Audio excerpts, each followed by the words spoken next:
You're listening to 102.9 WFPRLP, Franklin Public Radio.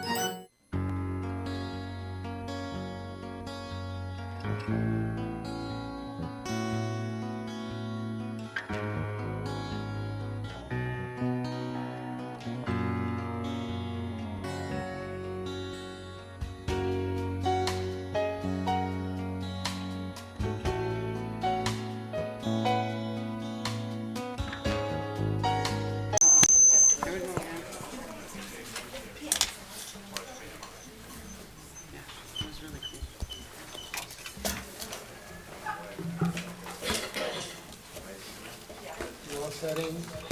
No, I need to. Okay. You can wait a second. People on Zoom.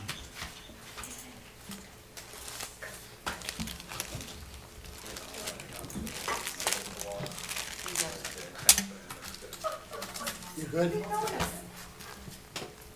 Chris, you all Always set? called you a friend, and I know why.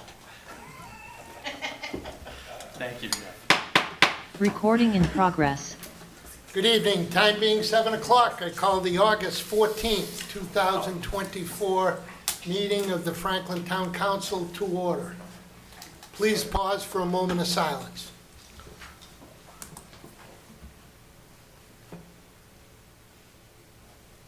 Please stand for the Pledge of Allegiance.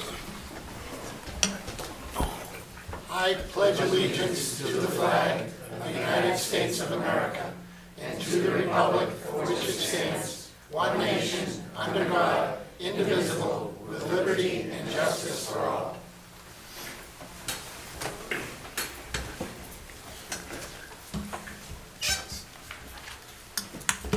Announcements from the chair. Just a reminder that the Franklin Farmers Markets are taking place every Friday on the town common from 2 to 6.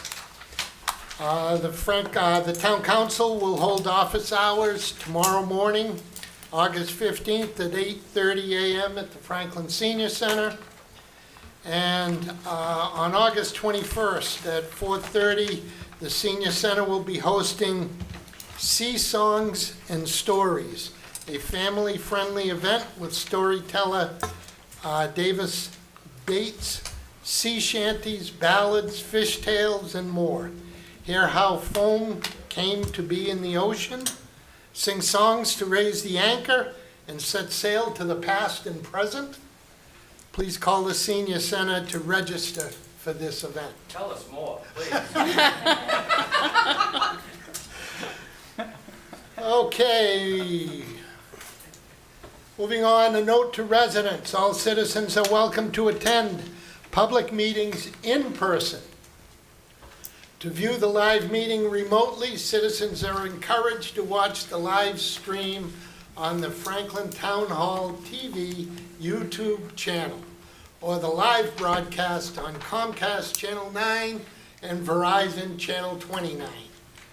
Meetings are also archived by Franklin TV on the Franklin Town Hall TV YouTube channel and shown on repeat on Comcast Channel 9 and Verizon Channel 29 for those who missed the live meetings. To listen to the meeting remotely, citizens may call in using this number, 929-205-6099. This will not permit participation in the meeting. To participate in the meeting remotely, citizens are able to join a Zoom webinar using the information. The webinar ID is 832-7575-3810. Then you need to hit the pound sign. Once again, the webinar ID is 832-7575-3810 pound. Any participants who wish to speak during the webinar must enter their full name and email address when joining. All participants will be automatically muted upon joining the webinar. In order to speak, participants who have entered full name and email address will need to select the raise hand function to request to be unmuted. All speakers will be required to state their full name and address before commenting. Citizens' comments. Citizens are welcome to express their views for up to 3 minutes on a matter that is not on the agenda. The council will not engage in a dialogue or comment on a matter raised during citizens' comments. The town council will give remarks appropriate consideration and may ask the town administrator to review the matter. Is there anyone in council chambers that would like to speak on an item not on tonight's agenda? Only because she called earlier. I did not. Nancy Dinello, Town Clerk, thank you. How nice does this council chambers look now, huh? I don't think much changed. Right? What, you can't see the change? No. Come on. He's colorblind. Yeah, right.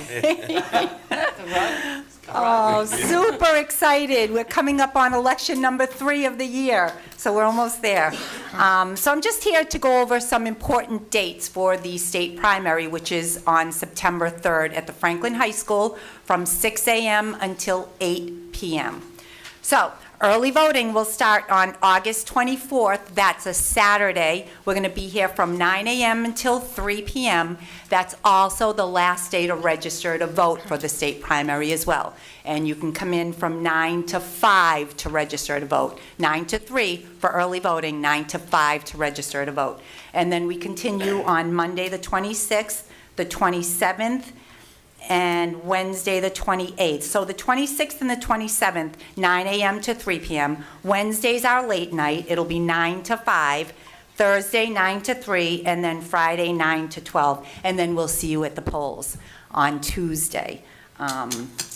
Deadline to request a vote-by-mail ballot is August 26th, and that's about it. So make sure you come and vote, either in person early at the town hall here in my office, or at the high school on election day. Thank you.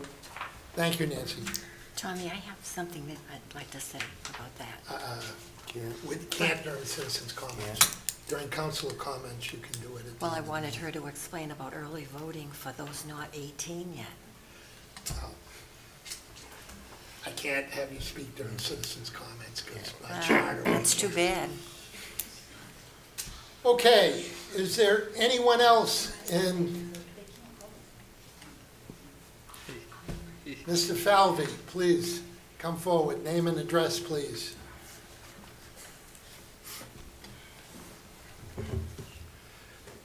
Frank Edward Falvey, 920 Pond Street, Franklin, Mass. When the president or the governor issues an order to lower the flags, that moves me. That I want to, at times, when I see that, want to say a silent prayer to myself about the family and about the person who is deceased. I've been thinking about this, and out of the blue, I thought that the possibility of a former Republican president might pass away in June. And to see the two flags, the one that were in June putting below the Franklin flag, and the president in his stand, I think would be a distraction to the honor of the office of presidency. So I would suggest that you might want to make an exception, and if the flags are lowered, then if there's some other flag flying, that it not fly for the period of time that the governor and the president have ordered the lowering of flags.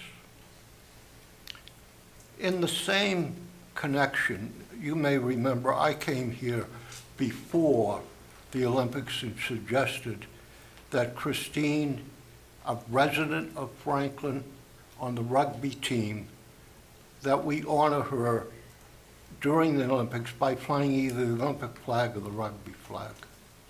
I see on August 20th, we are going to issue a citizen's proclamation, you are, from this council, which is going to spell out all the great deeds that she has performed here in Franklin and in her life. But you've raised the bar of honor now to raising a flag. I would suggest strongly that she is worthy. You're issuing a proclamation for her to have on August 20th either the United States Olympic flag or the rugby flag flown. I don't know of any proclamation that you put out for the flag in June. I don't know of you giving a detailed reason which you're going to give to Christine on August 20th.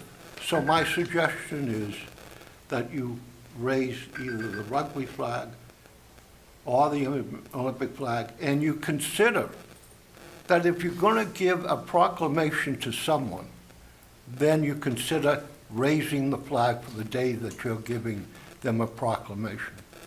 Thank you. That's good. Thank you, Frank. Please. Name and address, Jane. Jane Calloway Tripp, 607 Maple Street. Obviously, you know Franklin. Just a question. I am been still on the Franklin Town website a lot lately, and I'm trying to get up on speed on a lot of things that I was not paying attention to as far as meetings go. I also know with the update on the website, not everything is 100% yet because it's still a work in progress. So my question would be, and I know you can't answer me tonight, but I know somebody can email me. So I'm trying to find the minutes for the EDC meetings, and I only can get up till 2022. We're at 2024. So if they just have not been reloaded, then I would like to get a copy of them. If they have not been done, then I would like to see them get done, because I don't have time to watch every single meeting that this town puts forward, and it's a lot more easier to scan the minutes and then pick the meetings I want to focus on. But right now, they have everything from 2022 and below. 23 and 24 are missing. Thank you. Thank you. Is there anyone else in council chambers that would like to speak on an item not on tonight's agenda? Please, Steve. Need somebody to adjust the mic for you? No, thank you. Just check. Just checking. Appreciate that. Thank you, Mr. Chair. Steve Sherlock, 13 Magnolia Drive, Franklin Matters, Franklin Public Radio. While some people may not have noticed, there are significant changes in this particular chamber, including the technology that Franklin TV and cable is using to broadcast.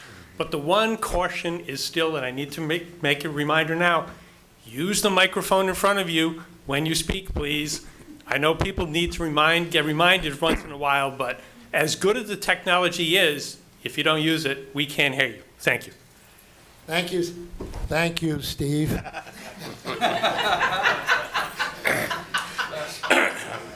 Is there anyone else in council chambers that would like to speak on an item not on tonight's agenda? Please, come forward. Name and address, Alan, please. Yeah, Alan Earls, 23 Marvin Avenue, Franklin. I'm the current chair of the Franklin Historical Commission. I just wanted to do a quick shout out for our program on Saturday. We're celebrating with, I hope, many people from the community, Indian Independence Day, which is almost a parallel with our own U.S. Independence Day. There'll be explanation of Indian dance. There'll be a little bit of history about how India and Western countries have interrelated, and if you stick around, there'll even be a little bit of food to go, because we can't serve food at the museum, but what would an Indian event be without some Indian food? So I hope you'll all consider coming or suggesting that your friends come. Thank you. What time Thank is you, it? Alan.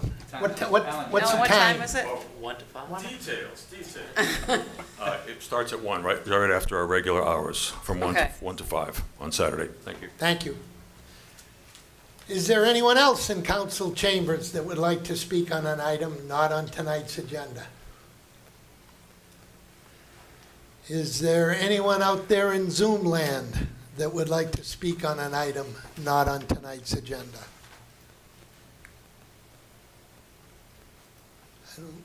I don't see anybody, do you? Okay, moving along. Next item on the agenda is approval of minutes. I'd entertain a motion to approve the minutes from July 17th, 2024. So moved. Second. Motion and second, discussion, additions, deletions. Seeing none, the vote will come on the motion. All those in favor signify by saying aye. Aye. Opposed? Motion carries. Proclamations and recognitions, we have none this evening. Appointments, we do have the annual reappointments and new appointments of boards and committee members. Jamie, you want to? Sure. So through you, Mr. Chairman, as usual, we have a slate for appointments. There's, just so everybody has a heads up, the first couple pages are the full slate. We have a lot of new faces, a lot of new names, and a lot of new volunteers, so we're very grateful that many, many people have stepped up to the plate. We have gone back through all of our archives over the last 5 or 6 years, and we've gone through every application, which is also good news. So we've really vetted and reached out to every single person who has gone back and applied for a position. What we're going to do with the new website is in January, when that's likely launched, we're going to do a new volunteer recruitment campaign in anticipation of next year's. Because after tonight's vote, if in the affirmative, every seat will be filled on every board or committee. There are still a couple left that the paperwork is still getting done in terms of the proper interview channels and stuff like that. But those names have already been put out either by our staff or they're meeting with other boards just to check in like we normally do. And so I present to you tonight the nominations for the full slate. I will leave it to Councilor Jones to read through that. I won't read them myself. We know he'll have a good time with this. But there's a lot of new faces, a lot of new names. Thank you for the folks who are in attendance tonight. Also the folks on Zoom for hanging with us the last couple months as we try to put all this together. And yet again, Mr. Chairman, it's just a lot of new faces, a lot of new names, which is great for Franklin and great for the board. So thank you very much. Thank you, Jamie. Okay, clerk will read the appointments. Thank you, Mr. Chairman. I think I need a drink of water before I read this. We need a couple. In between. It's a long one. In between. Thank you, Mr. Chairman. This is a committee appointments as of August 14th, 2024. The town administrator has appointed the following individuals to serve to boards and committees with terms effective August 14th, 2024. Agricultural Commission, 3-year terms, 5 total members. Charles Karshivas of 88 Lincoln Street till June 30th, 2027. Agricultural Commission, associate members, 1-year term. Noah Abu Elker of 21 Berkshire Drive till June 30th, 2025. The Board of Registrars, Gail Carner of 48 Indian Lane till June 30th, 2027. Lisa Oxford of 18 Lincoln Street till June 30th, 2027. Charles River Pollution Control District, 3-year term, total of 3 members. Wolfgang Bauer of 511 Union Street till June 30th, 2027. Community Preservation Committee, Christopher Feely of 5 Taft Drive till June 30th, 2025. Dave McNeil, 85 Cross Street till June 30th, 2026. Jay Mello, 5 North Park Street till June 30th, 2025. Jeffrey Livingston of 68 Daniel Street till June 30th, 2025. Monique Doyle of 3 Greensfield Road till June 30th, 2026. Phyllis Malcolm of 37 Uncas Ave till June 30th, 2025. Williams Samarian of 204 Jordan Road till June 30th, 2025. Conservation Commission, 3-year term, total members 7. Mark LePage, 2 Peppermill Lane till June 30th, 2027. Richard Johnson of 394 Coronation Drive till June 30th, 2027. Louis Puga of 621 Old West Central Street, June 30th, 2027. Council on Aging, 3-year term, total of 9 members. Jeanette Jewett of 20C Hawthorne Village till June 30, 2027. Robert Kaufman of 4 Cohasset Way till June 30, 2027. Cultural District Committee, 3-year term, 7 members. Catherine Batello of 70 East Central Street till June 30, 2027. Roberta Chahan of 1 Green Street till June 30, 2027. Design Review Commission, 3-year term, total of 5 members. Priya Natajan of 8 Mary Ann Drive till June 30, 2027. Derek Darvish of 21 Janney Avenue, June 30th, 2027. Finance Committee, 3-year term, 9 members. George Conley of 7 Sherman Ave, June 30th, 2027. Chris Diaz of 41 East Central Street, June 30th, 2027. The Franklin Cultural Council, initial term 2 years, 3-year term, total of 9 members. Heather Carroll of 273 Cottage Street, June 30th, 2027. M.D. Hassan of 28 Field Street, June 30th, 2027. Nicole Horseman of 7 Rolling Ridge Road till June 30th, 2027. Benjamin Levy of 1 McKinley Road, June 30th, 2027. Kayla G. Nisbet, 388 Partridge Street till June 30th, 2027. Lisa Oxford of 18 Lincoln Street till June 30th, 2027. Karina Panera of 32 Landry Street, June 30th, 2027. Jared Stevens, 32 Landry Street, also June 30th, 2027. The Franklin Disability Commission, 3-year term, 7 members. Michael Farilla of 129 Central Park Drive till June 30th, 2027. Lauren Sanford of Dean Ave till June 30th, 2027. Historical Commission, 3-year term, 7 members. Alan Earls, 23 Marvin Avenue, June 30th, 2027. William J. Lee of 18 Martin Avenue till June 30th, 2026. Paul M. Pisani of 1 Pond Place of till June 30th, 2027. Scott Mason of 22 Eisenhower Drive till June 30th, 2027. Housing Authority, 5-year term, 5 members. Chris Feely, 5 Taft Drive till June 30th, 2029. Jennifer Knight Levine of 555 Pond Street, June 30th, 2025. Library Board of Directors, 3-year terms, 5 members. Barbara Jean Steele of 9 Mountain Ash Lane till June 30th, 2027. Charlene M. Belcher of 31 Meadow Lark Lane till June 30th, 2027. The Municipal Forwarding Trust Fund Committee, 1-year term. Christopher K. Feely of 5 Taft Drive till June 30th, 2025. Christopher Verricker of 63 Dean Ave, June 30th, 2025. Yahya Prabha, on this one. Rahajavan, excuse me for that. 34 Palomino Drive of June 30th, 2025. Kimberly Muchow of 4 Briarwood Road, June 30th, 2025. Maxine Kinhart of 355 East Central Street till June 30th, 2025. Susan L. Eunice of 47 Stone Ridge Road, June 30th, 2025. Norfolk County Advisory Board, 1-year term, Peter Padula, 14 Fort Apache Drive, June 30th, 2025.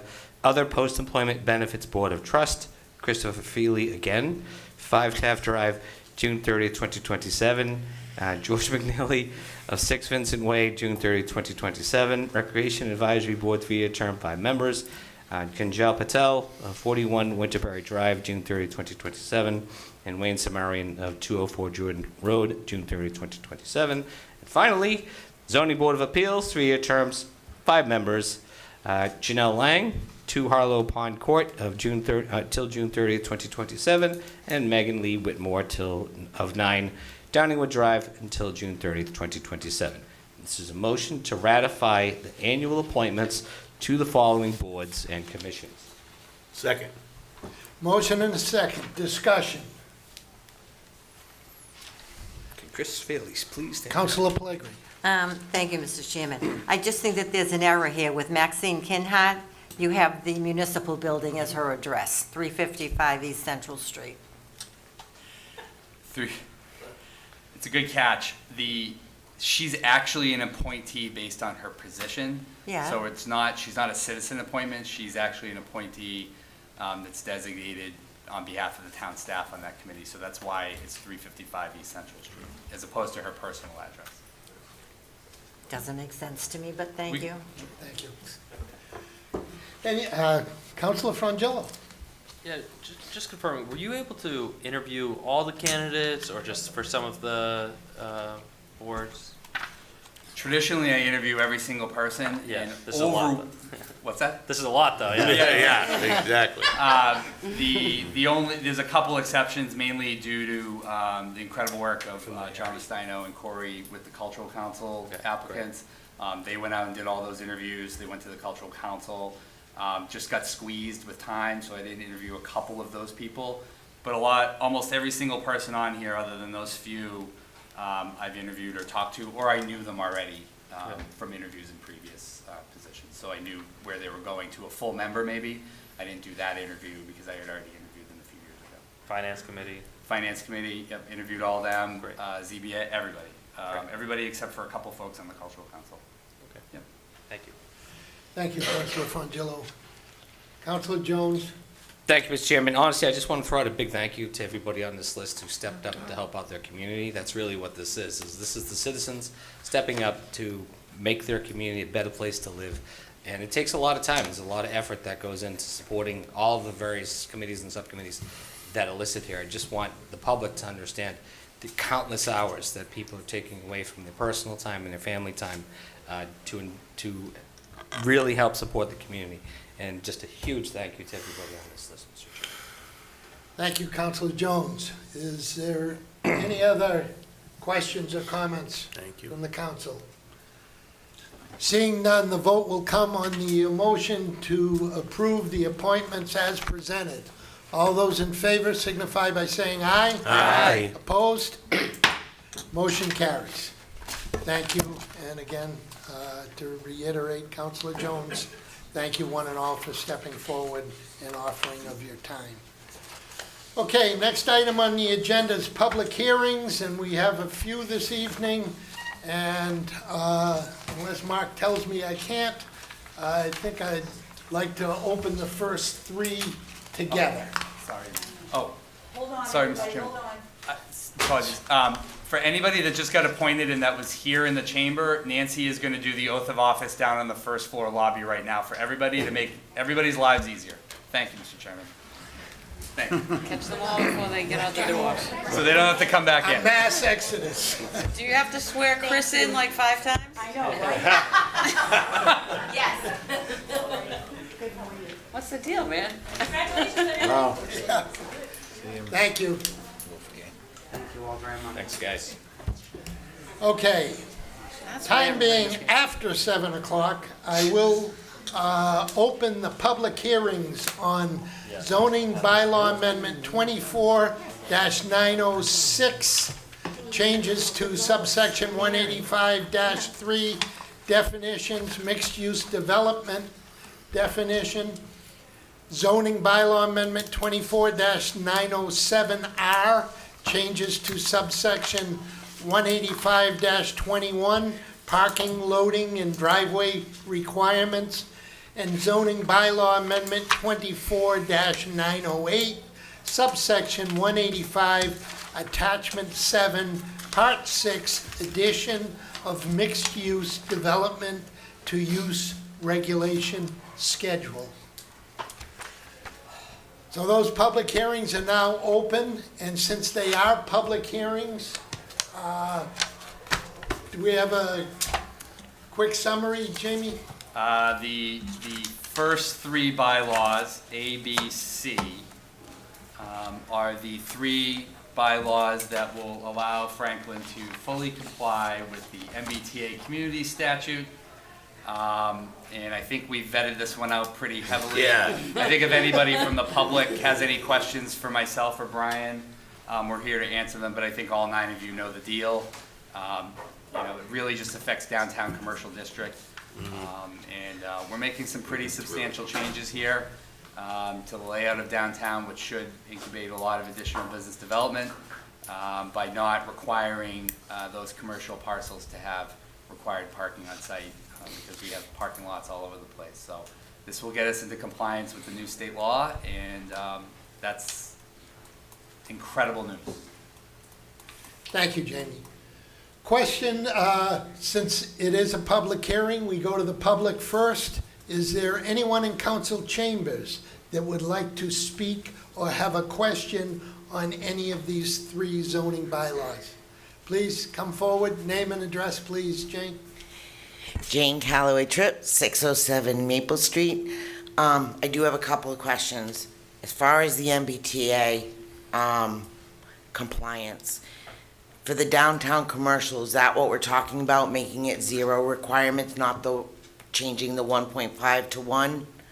That's residential, correct? Correct. So the short of it is the bylaw, if approved, would not require any business or mixed use, that commercial square footage would not be required to have on-site parking. So for a good example would be the Newberry Building, the Depot Plaza. They are required to have all that parking on site now. They would not have that requirement moving forward. As for residential, the number was reduced from 1.5 spaces required on site for 1 unit is now being reduced to 1 parking space per residential unit. Again, only in that very small downtown commercial district. It doesn't, just so we're clear, because a bylaw earlier that the council did earlier this year, it does not increase density requirements, it does not increase height, it does not increase any of that stuff. It just deals simply with the parking requirements in that zoning district. Okay, so I pretty much know you're gonna vote it through anyway because it's MBT compliance, and God forbid anybody goes against the MBTA. But when you remove that 0, does that mean that all downtown parking is gone? Like all those spots that are downtown are gonna be now removed and replaced with something else? No, because currently it's 0. Right. I'm not sure exactly. It doesn't apply to on-street parking. It doesn't apply to on-street parking Yeah, at it all. doesn't. So these are just parking lots, like from behind the building, they don't have to have that parking lot? On-site parking. On-site. On-site. That's why I used like the Depot Plaza building as a good example. Right? Okay. Right now, if they were to redevelop that site, there would have to be an exorbitant amount of parking that would have to be built, and it almost makes the redevelopment impossible to do with the numbers. So this would require that individual to not have to build the on-site parking where that parking lot's there now.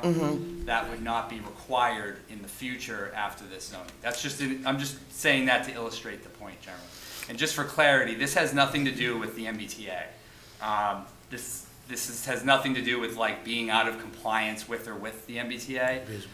This has to just do with the fact that the state put forth a regulation and/or a law that required within a half a mile of train stations, there had to be some adjustments to be able to try to encourage additional housing building. Okay, so you just added a question through the chair. This makes no sense because you're voting on it so we're MBTA compliant, yet it has nothing to do with MBTA compliance. So that doesn't make any sense to me. I don't understand. Well, at the end of the day, I guess at the end of the day, like as you're probably familiar with the case with the town of Milton. Yep. Newspaper? Okay. So there's a dozen or so communities that are not in compliance and they're now being sued by the Attorney General. The second issue is the state in the law made it known that we cannot compete for any competitive grant programs if we're not compliant. The town of Franklin has brought in millions and millions and millions of dollars for Franklin Ridge, the Grove Street redevelopment, the sidewalk down there, all of those projects and many, many more were paid for through state grant programs. Those monies would not be available to us if we were not compliant with this statute. And again, it's only a half a mile radius around the circumference around the T. Jane, there is a compliance piece of this. Okay. Yeah. Then my last question, and I'll refrain my statement because I probably won't go over well if I say it. So, but my last question is the residential aspect of this. That is does not need to be done to be MBTA compliant, the 1.5 down to 1.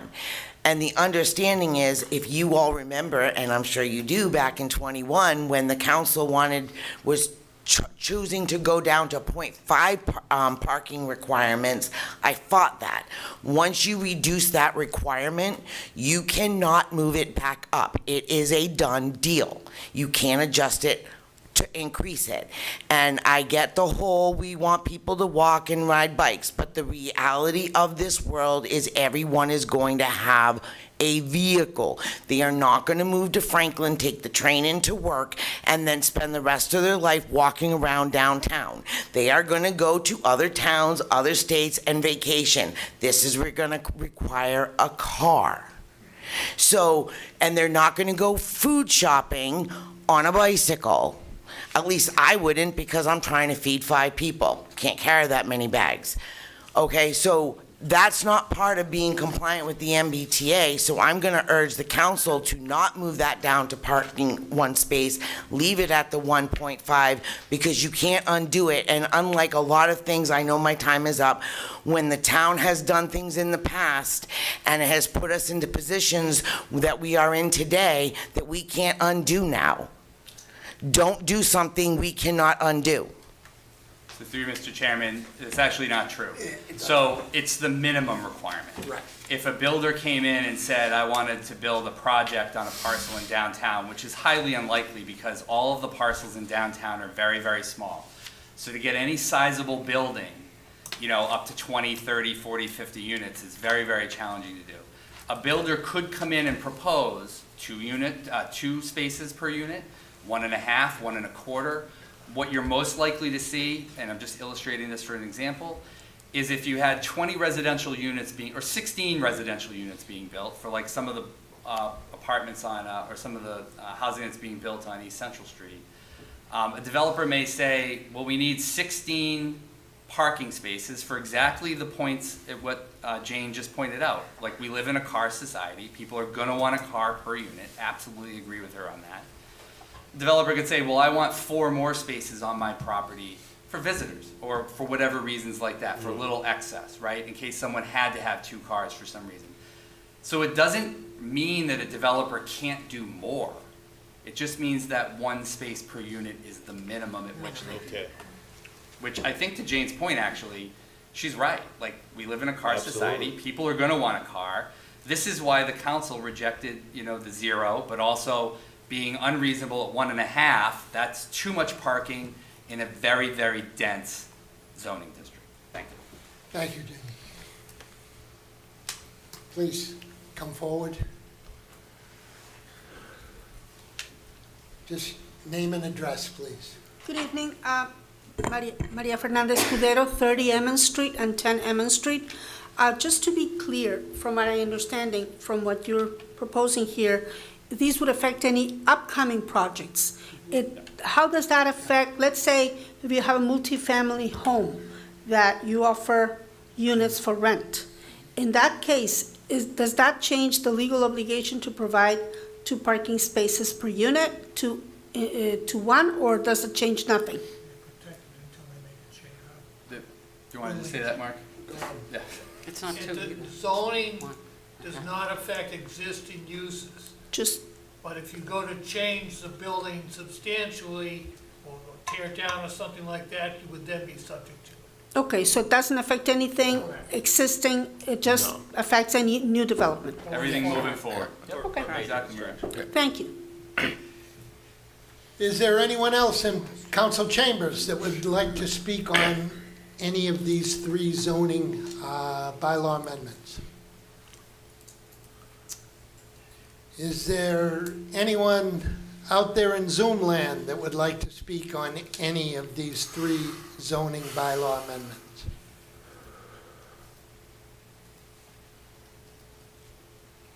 I don't see anyone. I'll go to the council, but first, Attorney Sorrell. Just very quickly, for clarification purposes, the state passed this legislation to affect any communities that were defined as having MBTA facilities then or in the future, and the shorthand expression has been to refer to as MBTA communities.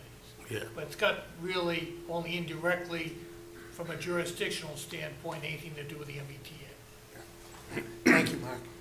Questions or comments from the council? We've beaten this Can one. I just say one, I'll be Certainly. quick. I wasn't here last Councilor meeting, Hamlin. so thank you, Chair, through the chair.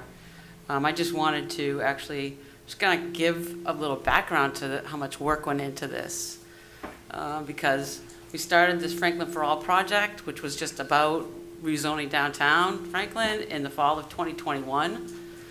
And around that time, we started to change the parking so that we were ready for any kind of, we opened up all that parking that's in the back in Depot Square and at the Ferraris place, for first come, first serve, right? So we knew that those places were they were left empty all the time, and so why don't we just open them up to everyone, right? And that allows us to do what we're gonna do today. You know, it was like 22 months of working on zoning changes, working with a big group of people, and I just wanted to thank everybody quickly so people remember who, everyone. Bruce Hunchard was on that, Beth Whirling, Greg Rondo. The EDC members at the time were Glenn Jones, Patrick Sheridan, Kobe Frangillo, and myself. The town staff worked really hard on all these changes. Like, this has been, we spent 22 months in the project, and then we brought all the changes to the council. So thank you to the council for working through these things with us. The lively discussions that we had about all these changes really, it wasn't easy, but it's really important. We made a lot of really good improvements that we believe will help the town and the downtown develop better for these weird size parcels that we have. That's true. And it's not only NBTA compliance, but it's also, the whole project was to try to rezone downtown for a viable downtown. And we're getting there. I think the master plan will pull us even further ahead, but we've gone through almost all of the things like we wanted to do through the Franklin for All project. There might be a few other things, but we did a lot of work, and I just wanted to make sure that everyone, all of us here, everybody out there, that we thank you for all of your input, all the public hearings we had. It was pretty amazing, right? And to be able to get to this point, I think is a really mic drop moment for me. So I'm going to drop the mic. Here. Thank you, Councilor Hamden. Is there any other questions or comments from the council? Seeing none, I will declare the public hearings on zoning bylaw amendment 24-906, 24-907R, and 24-908 closed. And we're going to go right to the legislation for each of those three. So we will go to legislation for action 9A, which is zoning bylaw amendment 24-906, changes to subsection 185-3, definitions, mixed-use development definition. This is the second reading. Clerk will read the bylaw amendment. Thank you, Mr. Chairman. This is zoning bylaw amendment 24-906, changes to subsection 185-3, definitions, mixed-use development definition, a zoning bylaw amendment to chapter 185, section 3 of the Code of Town of Franklin. Be it enacted by the Franklin Town Council that chapter 185 of the Code of Town of Franklin is hereby amended at section 185-3 definitions by adding the following text.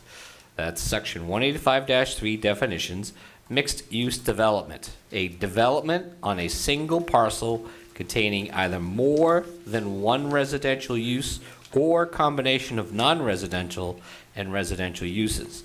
Uses allowed within a mixed-use development for specific zoning districts are detailed in Use Regulation Schedules Part 1 through 7. See attachments 2 through 8. The foregoing zoning bylaw amendment shall take effect in accordance with the Franklin Home Rule Charter and Massachusetts General Law, Chapter 40A, Section 5. Move zoning bylaw amendment 24-906. Second. Motion and second. Discussion. Seeing none, a vote will come on the motion to approve. A vote will come on the motion to approve zoning bylaw amendment 24-906. A 2/3 majority. Roll call votes required. Clerk will call the roll. Thank you, Mr. Chairman. Cormier Ledger. Yes. Sheridan. Yes. Chandler. Yes. Frangillo. Yes. Pellegri. Yes. Hamblin. Yes. Jones, yes. Vice Chair. Yes. Chair. Yes. That's 9-0, sir. Motion carries. We move to zoning bylaw amendment 24-907R. Changes to subsection 185-21, parking, loading, and driveway requirements. This again is the second reading. Clerk will read the bylaw amendment. Thank you, Mr. Chairman. This is zoning bylaw amendment 24-907R, changes to subsection 185-21, parking, loading, and driveway requirements. A zoning bylaw to amend Chapter 185, Section 21 of the Code of the Town of Franklin. Be it enacted by the Franklin Town Council that Chapter 185 of the Code of the Town of Franklin is hereby amended with the following deletions and/or additions to 185-21, parking, loading, and driveway requirements, subsections A and B. The changes are B, 1B, non-residential uses. What's been deleted is one space per 500 square feet gross area, and what's been added are exempt from this section, subsection 185-21B. I'm sorry? Oh, my apologies. And there's also B1A, residential dwellings has changed from 1.5 to 1 parking space per residential unit in a mixed-use development. Thank you, Mel. Thank you. This foregoing zoning bylaw amendment shall take effect in accordance with the Franklin Home Rule Charter and Massachusetts General Law, Chapter 48, Section 5. Move zoning bylaw amendment 24-907R. Second. Motion and a second. Discussion. Seeing none, the vote will come on the motion to approve zoning bylaw amendment 24-907R. Again, a two-thirds majority. Roll call votes required. Clerk will call the roll. Hamblin. Yes. Pellegri. Yes. Chandler. Yes. Cormier Ledger. Yes. Frangillo. Yes. Sheridan. Yes. Jones, yes. Vice Chair. Yes. Chair. Yes. 9-0, sir. Motion carries. Zoning bylaw amendment 24-908, subsection 185, attachment 7, part 6, addition of mixed-use development to use regulation schedule, second reading. Clerk will read the bylaw amendment. Thank you, Mr. Chairman. This is zoning bylaw amendment 24-908, zoning bylaw to amend the Franklin Town Code at Chapter 185, Attachment 7, Part 7, use regulation schedule for residential uses. Be it enacted by the Franklin Town Council that Chapter 185 of the Code of the Town of Franklin is hereby amended by the following additions to Section 185, Attachment 7, Part 7, use regulation schedule, residential uses, multifamily, or apartments. Now, what's been added and what's been changed is to 185 Attachment 7 use schedule under principal uses 6(1)(c). What's been added to this list is as part of mixed-use development, and it includes the changes to the various districts. Under my sticky fingers to, there we go. The foregoing zoning bylaw amendment shall take effect in accordance with the Franklin Home Rule Charter and Massachusetts General Law, Chapter 48, Section 5. Move zoning bylaw amendment 24-908. Second. Motion and a second. Discussion. Seeing none, the vote will come on the motion to approve zoning bylaw amendment 24-908. Again, two-thirds majority. Roll call votes required. Clerk will call the roll. Sheridan. Yes. Frangillo. Yes. Cormier Ledger. Yes. Chandler. Yes. Hamlin. Yes. Pellegri. Yes. Jones, yes. Vice Chair. Yes. Chair. Yes. 9-0, sir. Motion carries. I had to. It's nice our legislators were here to see this. this evening. They can go back now and they know comfortably their community is compliant with MB2. We represent the best behaved.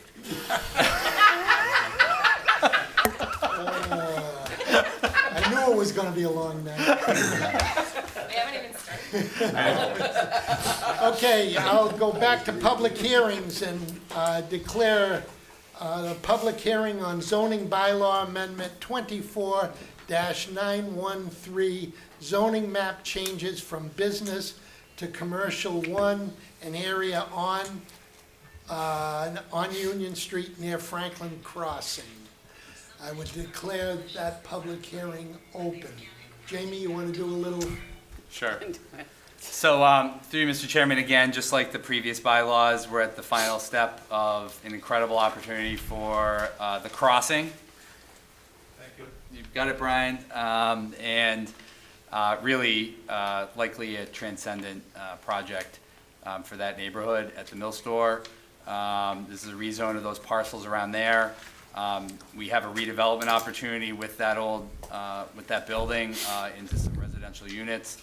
And I'm sure that, the community will be very thrilled eventually with the business plan that they have, especially right at the corner of Union, looking out over what we hope someday will be the Snet Trail. Just an incredible opportunity, and we're very grateful to Mr. Kaplan for his business prowess. By the way, Mr. Kaplan, if anybody doesn't know Rick, take a drive down Fisher Street and look at the incredible job that's getting done over on the Clark Cutler parcel, which this group rezoned several years ago as well.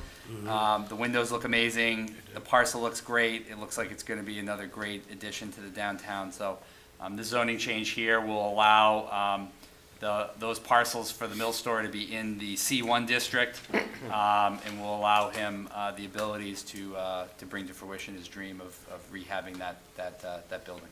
Thank you. Thank you, Jamie. Okay, since this is a public hearing, is there anyone in council chambers that has a question or would like to comment on this zoning bylaw amendment? Seeing none, is there anyone out there in Zoom land that would like to speak on this zoning bylaw amendment?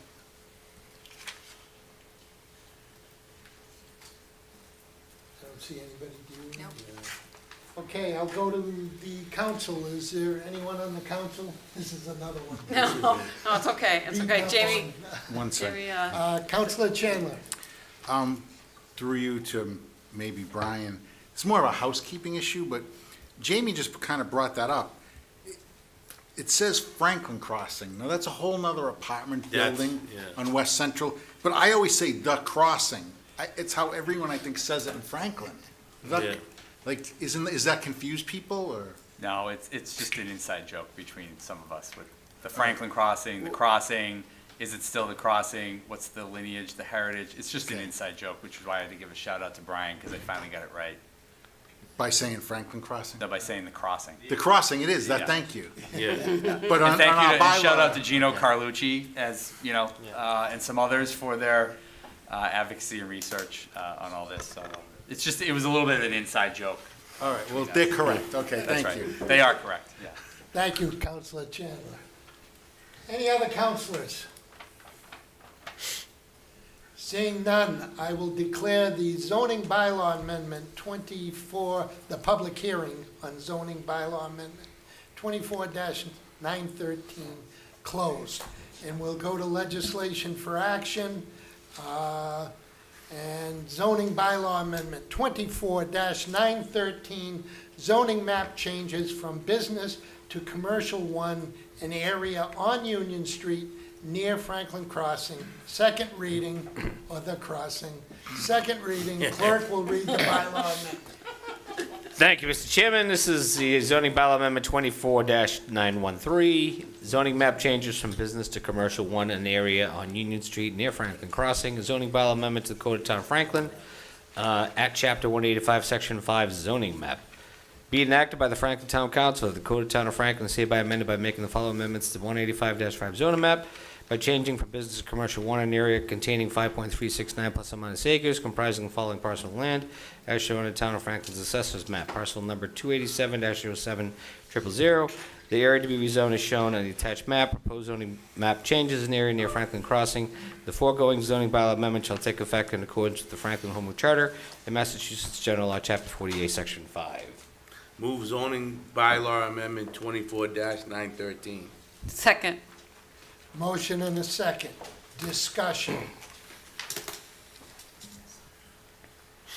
Seeing none, the vote will come on the motion to approve zoning bylaw amendment 24-913. Again, a 2/3 majority, roll call votes required. Clerk will call the roll. Cormier Ledger. Yes. Sheridan. Yes. Chandler. Yes. Frangillo. Yes. Pellegri. Yes. Hamblin. Yes. Jones, yes. Vice Chair. Yes. Chair. Yes. 9-0.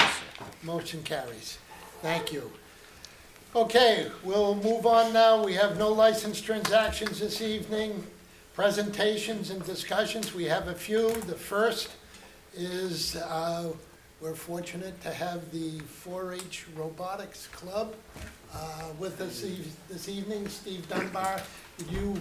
No, I was just gonna say, I know a couple of folks, I apologize, it was months ago, I think it was at the I think beginning. it was when we were at the Brick School. We were at the Brick School, you're right, We were at the Mr. Brick Chairman. School. It was almost a year opening, ago. and almost a year ago. We talked about maybe having the Robotics Club come to one of our council meetings, and we finally got to that point. So here we go. Steve. Mr. Chairman, members of the board, those that are still here in the audience, good evening. My name is Steve Dunbar. I happen to be a Franklin resident, 30 Madison Ave. I love this town. Shout out to Franklin. But my bigger job and the reason why I'm here tonight is as the general manager and lead mentor for the 4-H Alarm Robotics team. We are the current tenants. We've been the tenants for 5 years, I think now, of the historic Red Brick Schoolhouse. We thank you very much. We thank you. It's a beautiful building. So I don't know if you recall, the last time we were in here was when we signed the lease. We had a robot come in and deliver the pen to sign that lease. We purposely had it fail so that we could show you how we fix our robots. And we signed the lease. So that was 2019. Our team has, our mentors are all volunteers, by the way. We get paid zero. Has more than doubled. Our active student membership has more than tripled. And we've had a very exciting season. They're going to tell you about it in a minute. But we wouldn't have been able to do it without the support of the town. So I have very specific shout-outs to Mr. Jamie Helen and his team, and Mr. Mike D'Angelo and his entire team.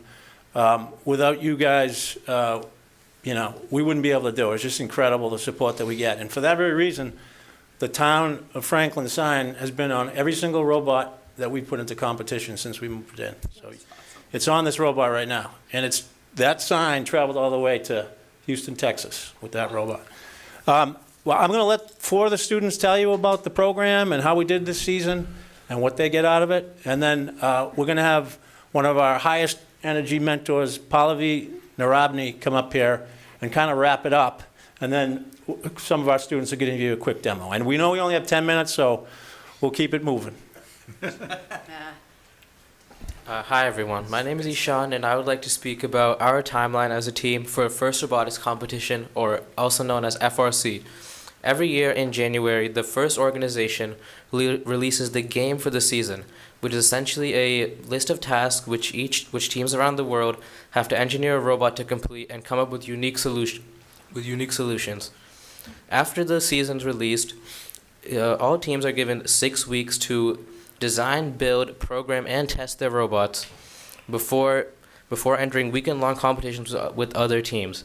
By the end of the season, including competitions and building, each one of our members has easily spent over 200 hours working on the robot.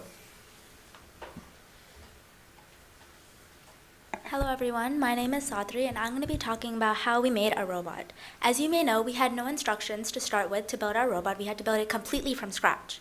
And that started with a brainstorming session where we had a main idea of what our robot's going to be like. And then to design our robot, we used a platform called Onshape and used CAD, computer-aided design, to design our robot. And to bring our design to life, we used materials and machines at our shop, the Red Brick Schoolhouse, to bring it to life using machines like the drill, the lathe, and many other components we have. And then we did wiring to our robot to make it function and used our computer to program the robot to complete the tasks that our competition season has provided for us. We've made many iterations to our robot that brought it to what it is today now. Mr. Chairman, members of the board, and audience members, good evening. My name is Suraj, and I am a rising senior part of Alarm Robotics. During FRC competitions, teams construct a robot such as this without any instructions. Their only resources are their imaginations and the tools in their shop. Each team competes in about 10 matches with 2 other randomly selected teams to form an alliance. Every year there is a new objective. This year's game was called Crescendo, where alliances won matches based on the number of orange rings scored on 2 targets. At the end of the competition, there's the award ceremony, which honors teams for upholding foundational ideas and their level of devotion to robotics. Our team in particular has won the Team Spirit Award 2 years in a row, as well as the Engineering Inspiration Award at the Regional and District Champion competition, where we qualified for the Houston, Texas World Championship Robotics. My biggest takeaway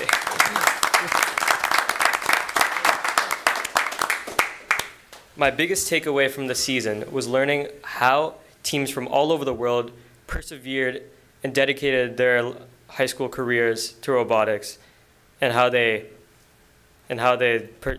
persevered through everything. Hello, Mr. Chairman and members of the board. My name's Richa. My personal favorite part of robotics is outreach because of the impact it has on our community.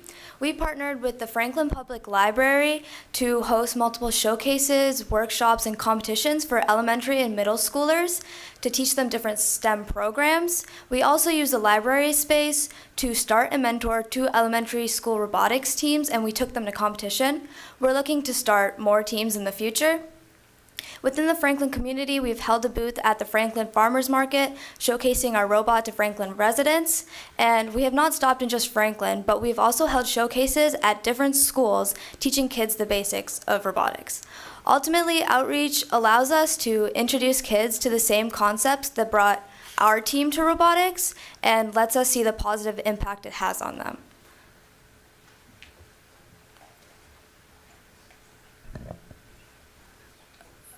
Hello, Mr. Chairman, and the Town Council and the Franklin residents. The students learn not only the technical skills of programming and computer-aided design and electrical and 3D design and mechanical, but they are learning to be engaged in their community and to give back. Our team has put in over 350 hours in volunteer work by refereeing at robotics events and conducting STEM events in libraries. Thank you. I have one ask. Please let us know. We have very capable and eager students. Please let us know if we can support the town of Franklin in any way, and and if they can do any projects in the community. Thank you. Okay. Nice. Thank you.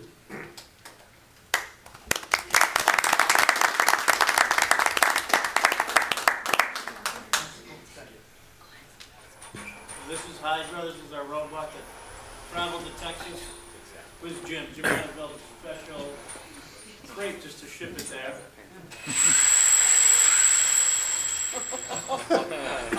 How much does it weigh? Oh, that was sick. Oh,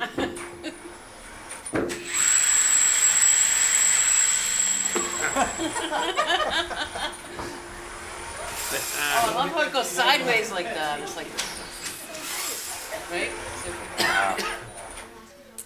You want to couch it? Anybody want to? Sure. Mr. Chair. Go for this Guns right there. We'll fight over it. We'll give you an extra 10 if you hit him with it. All right. Nice grab. Hey, You'll pick it up. That is great. Did you go throw one at Jamie Helen over there? If you hit him, I'll give you $20. He's way over there in the blue suit jacket. How far can it go? Oh, this is I'll just stay right where I am. Stay right where I am. It's going down. I know. Yeah, it's going down. All right. A lot of pressure. Be it known, he actually caught it too. It's on camera, boss. There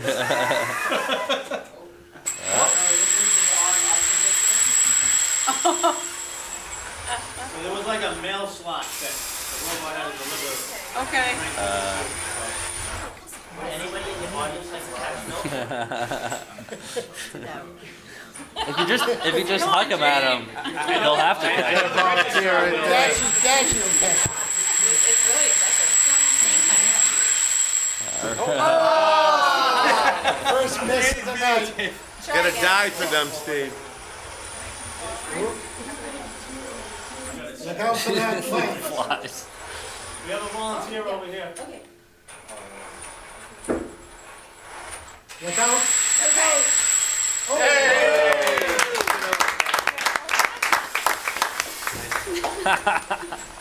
I love it. I love it. Could you just, so at the very end of the competition, like the last 30 seconds, the robot has to reach up and grab a chain and pull itself off the ground. So when the buzzer goes off, you get extra points if your robot's That's not what touching those the hooks ground. are for. Oh, wow. Yeah. So it pulls up all the 100 and, how many pounds? 150-pound robot right off the ground. So it's pretty amazing what the kids Amazing. figure out. What does the So 2079 cool. stand for? That's our team number. Team number, okay. Awesome. 2079 Across the is? first Yeah, see on there, organization, sure. first robotics competition, every team has a different number. So that's. I have a question. Questions from the council? Councilor Through the- Clay. Are you all Franklin students? No, we come from 11 different communities. 11 different communities, okay. Okay. Well, I'm very impressed with all of Very. you. Yeah. Very, very nice, thank you. Any other questions or comments from the council? Councilor Frangillo? I just make a comment. You guys are the coolest. For a brief time, the Redbird Schoolhouse was used by the charter school, and I was part of a Rube Goldberg competition team that used the Redbird Schoolhouse, and we made this like crazy elaborate thing out of like pencil sticks, but we were terrible and not making anything compared to this. I mean, I'm glad you get to use the space. I'm glad it's still, but holy cow, yeah, we were nowhere close to doing any of that. So that, no, I mean, I just like what a win that like that we're still using that old schoolhouse for educational purposes, and just have cool students doing cool things. And massive shout out to Mr. Dunbar and any of the adults that help make this possible. Thank you, Councilor Frangillo. Councilor Hamblin? Thank you, Mr. Chairman, through the chair. I watched some of your videos, and I saw your outreach to the libraries, to the library with the kids, and I was wondering if you would do an outreach for a little bit older people. Like, maybe, like, I don't know, over 60 people who don't, I've never. Be careful, Councilor Hamblin. Like, maybe, you know, so at the senior center, Senior it would center be would be really fun. perfect. Right? Senior center would be perfect. Something like that would be like really, really cool. We invite you to be mentors on our team. We are always looking for mentors, and the kids have you'll have a lot of fun being a mentor. I can tell from my experience. If you're a mentor, do you have to know any robotics? No, you don't have to. They figure it out. All right,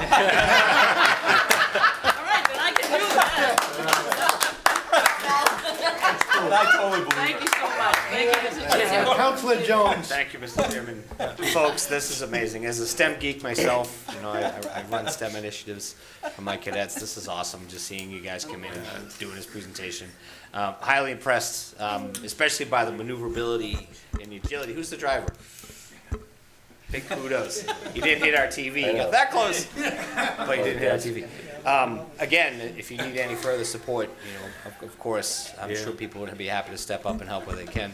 But I'm just, as I think Councilor Frangillo put it the best, I'm just so happy to see the school being utilized in this way and continuing to be utilized as an educational purpose.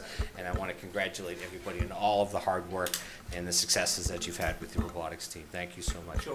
Thank you, Councilor Jones. Steve? Yeah, so two things. One is, we're looking for a practice space. So we were at the library, but the program, I think we're looking for a different space, and Mike D'Angelo was going to try and find us one. So if you can support him in helping us find one locally. Davis there. We're looking for a spot that we can just use for practice, and, you know, you saw how the robot moves. The schoolhouse is a little bit too small for that. How big? So we need a little bigger of a space. Doesn't have to be huge. Ideally, a spot where we can actually leave a couple pieces of equipment there. But if we can't, might be pushing it.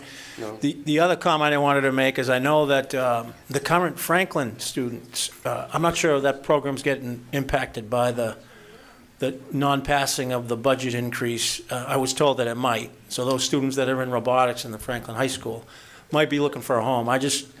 We're going to try and reach out to them and make sure that they know we're right around the corner, we're walking distance from the high school, and we want them to come to us if they're looking for a place to get back into robotics or whatever. Great. That's awesome. Congratulations, everyone, and thank you so much for coming forward.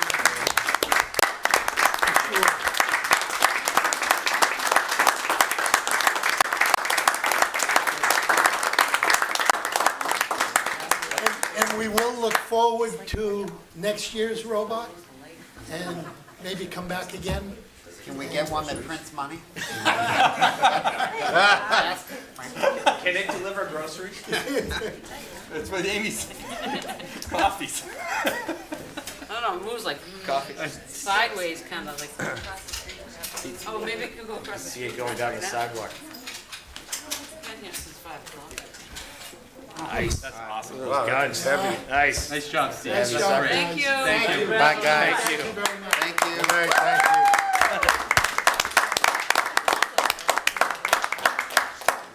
We always get.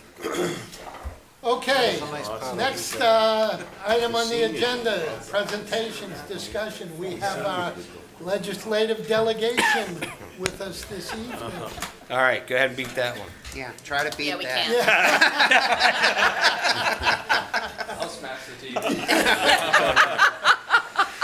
Yeah, we should have let you drive, Jeff. It's a choice. I'm not sure which one. Jeff, I guess you're gonna Sure. lead. I will hit it off, and first of all, let me say what a pleasure it is to be back here once again to talk to you about what we've done in this legislative session and to answer any questions or get any ideas that you might have for the future. I'll try to be brief. I have quite a few pages here of notes, but I will let you know that most of the topics that I'll be talking about tonight are fully flushed out, and you can read more than you would ever want to read if you just go to my website. There are posts on every single topic that are here that goes into a lot of detail. But let me start off with the fiscal year 25 budget. We enacted a $58 billion budget for the year, and it maintains fiscal responsibility while delivering historic levels of investment in every level of education, transportation, regional equity, workforce development, and healthcare, reflecting the legislature's ongoing commitment to delivering on affordability for residents and economic competitiveness in Massachusetts. And the budget did include a number of items that were spearheaded by your legislative delegation, and I will highlight, oh boy, I was just talking to Senator Roush about font sizes. I can still read smaller font than he can. Yes, you can. So, happy to report, as you know, Franklin's a hold harmless community, so you get the minimum amount in increases, but we, instead of a $30 per pupil expenditure, it was over $100 per student. So you're going to get $29,717,993 in Chapter 70 funding. You're going to get $2,983,453 in unrestricted general aid. The Franklin Performing Arts Company is in for $100,000, and as you may know, that group really did a lot during COVID to keep this community alive, and they lost a lot of money in the process, and this is the state's way to help out with those losses and keep them alive, because it's, I think if you go back to the master plan that we did in 2013, having a performance venue in downtown was central to the revitalization, and I think they have done a magnificent job of doing that. There's also $50,000 in there for the SAFE Coalition to help with substance use disorder. This is the 6th time it's been in there, so they're at about actually the 7th time, $350,000 the state has given to that organization. The Franklin Food Pantry continuing to work on their project and delivering. There's $50,000 in there for the Franklin Food Pantry, $25,000 to the Franklin Downtown Partnership to encourage economic development. And one of the initiatives that I have been very active with, and particularly with Senator Roush, is genocide education in the Commonwealth of Massachusetts. And I'm happy to report that this year's budget has $3 million set aside for genocide education in Massachusetts. The Franklin Public Schools do take advantage of that grant funding, and I hope that they will continue to do so. Also happy to report that the governor signed into law an act to prevent abuse and exploitation, which seeks to prevent abuse and strengthen protection for survivors and enhance education for young people about the dangers of sexting and deepfakes. This was a piece of legislation that I originally filed in 2015, and it does take a long time. It takes a lot of perseverance to get it over the finish line. There were a lot of complications with this, and I'm delighted to say that the idea for that particular piece of legislation originated with Lieutenant now, Jason Riley of the Franklin Police Department, who called to my attention an incident that happened at the Franklin High School back then, and looking for ways to provide an educational opportunity for our kids and our students without having lifelong consequences such as a felony conviction would provide. So this legislation grew. A lot of other ideas were incorporated into it, but it was signed just a few weeks ago, and it was great to have Lieutenant Riley with us. He was there giving testimony at all the committee hearings. He was on the House floor the day we passed it, right up front, and he was there at the bill signing, met the governor, and she gave him a pen from that particular signing. So at home work that was done up at the State House. Our dear friend, another police employee, Benjamin Franklin, thanks to the lovely work of Chair Mercer, was visiting the State House on a very busy day. The last few days of the session seemed to be the craziest. And what relief Ben Franklin, our calming police dog, offered in a very difficult situation. He was brought in by his child trainer, Ellie Dalton, and she was honored on the House floor, received a standing ovation from all 160 members, and it was great to have her there, and she invited all of the members of the legislature to come out in the hall to take selfies and meet Ben Franklin. And I just, as I was sitting back there tonight, that visit and Ellie's journey with Ben Franklin is featured in the American Kennel Society magazine this particular month, and they just shot me a copy of the online version of that article. So thank you to Ellie, thank you to Tom, and thank you for Ben Franklin for instituting some calm on the otherwise crazy Beacon Hill. Also, in this particular session, we did coordinate with a Franklin company, True Green, to get 100 trees donated to the town of Franklin, and those trees are going to help support the Commonwealth and the town's initiatives in combating climate change, and they were put to very good use, and I thank the DPW for stepping up to the plate and finding homes for these trees, and even some of them were given out in a lottery to residents to take. These trees will provide monetary savings for Franklin residents, adding up to $43,614.87. As you know, the Tri-County School, that vote was successful. They're going to build a new school. It's going to be a very beautiful facility. And one of the things that we were chatting with the folks there about was trying to take advantage of new technology for renewable energy to provide power, heat, and air conditioning for that school. And we brought out Emily Reichert, the Chief Executive Officer for the Massachusetts Clean Energy Center, to Tri-County to meet with school officials, talk to them about ways that they could finance some of these transitional renewable programs such as solar, which they had solar panels there already. Yeah.